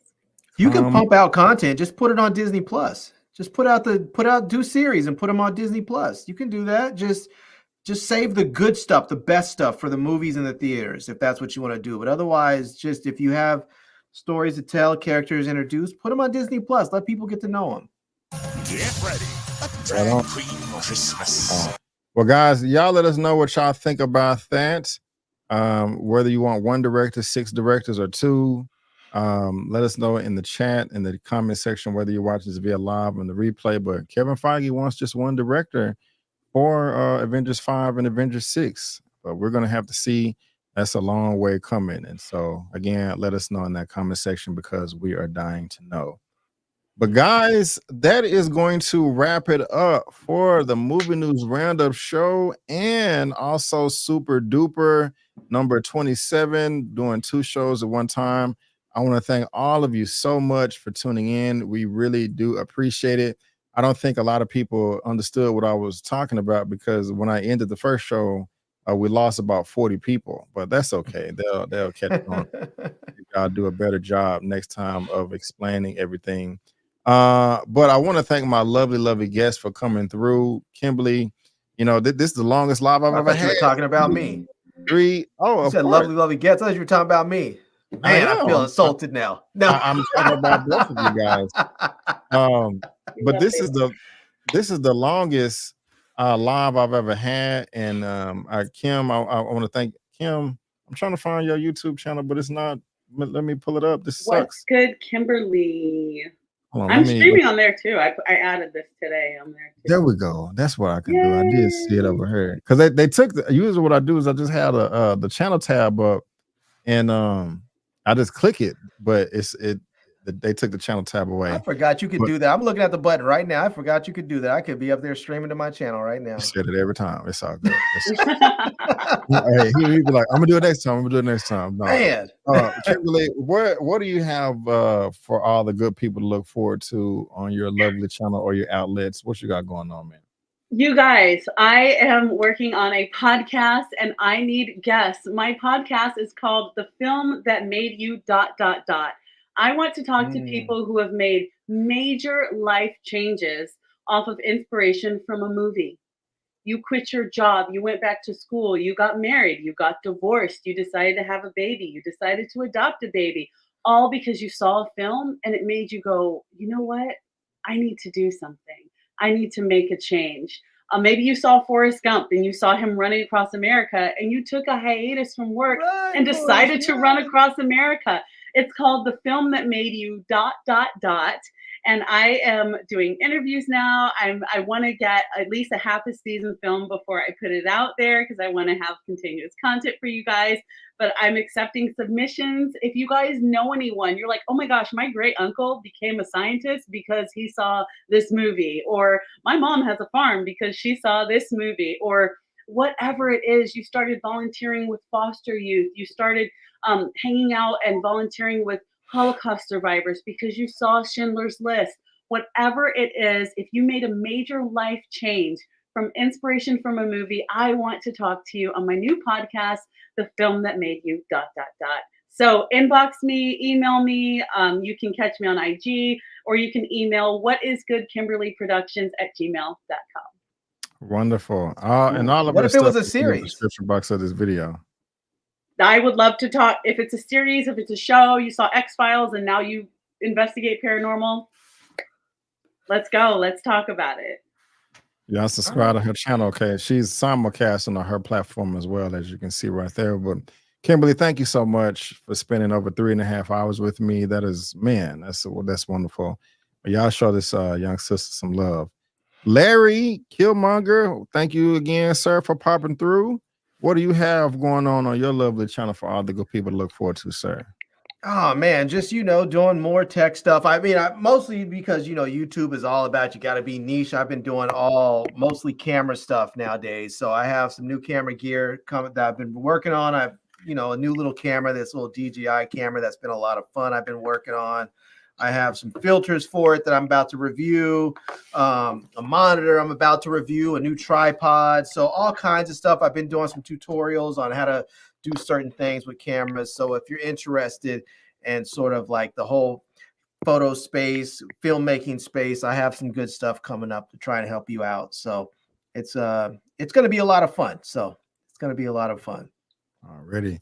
Thank you for that, Larry. I do And appreciate Brandon, so I can come on your show. And I want to remind everybody to please share Brandon's videos with your family, your friends, your other movie cinephile friends that love movies just as much as you do. If they're not tuned on to Just My Opinion, share Brandon's page on your social media. Get back to sharing with your friends. I think this is an amazing community that welcomes all people and a lot of different opinions. So let's show Brandon some of our love and share his videos, like the videos. That does a lot for his algorithm. And thank you so much for having me on. I really appreciate it. And if you're not going to share his videos, and super chat him. Yes. Absolutely, right guys. now. Absolutely. Right now. All above. And we miss you, Tyra. I miss you, Tyra. Oh, she heard the okay. She popped in and said hi. Well, she Okay. said hi in the comments. And so I want to shout her out and say, I miss you, girl. Yes. Audio only version is coming back. I'm on all these platforms right here. Also owe y'all some Invincible recaps, but again, check out my initial Madam Web trailer reaction. Also, What If Season 2. And if you're in the movies, The Hunger Games, The Ballad of Songbirds and Snakes, my fresh out of the theater reaction for Napoleon, I didn't like it. And also Thanksgiving. But subscribe, help me reach that next milestone of 50,000 subscribers. I would really appreciate it. But guys, before we head out of here, I'm gonna give y'all a little bit of 40 seconds of tunes before we go. But I'm B. Avery, that's Kim, and that's Larry, and that's just our opinion. Peace out, and we'll see you next time.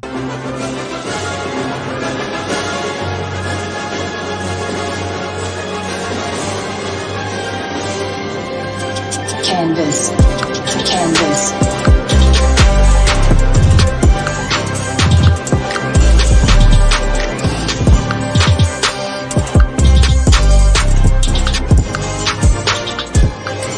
Would you care to step outside? Would you care to step outside? Superman!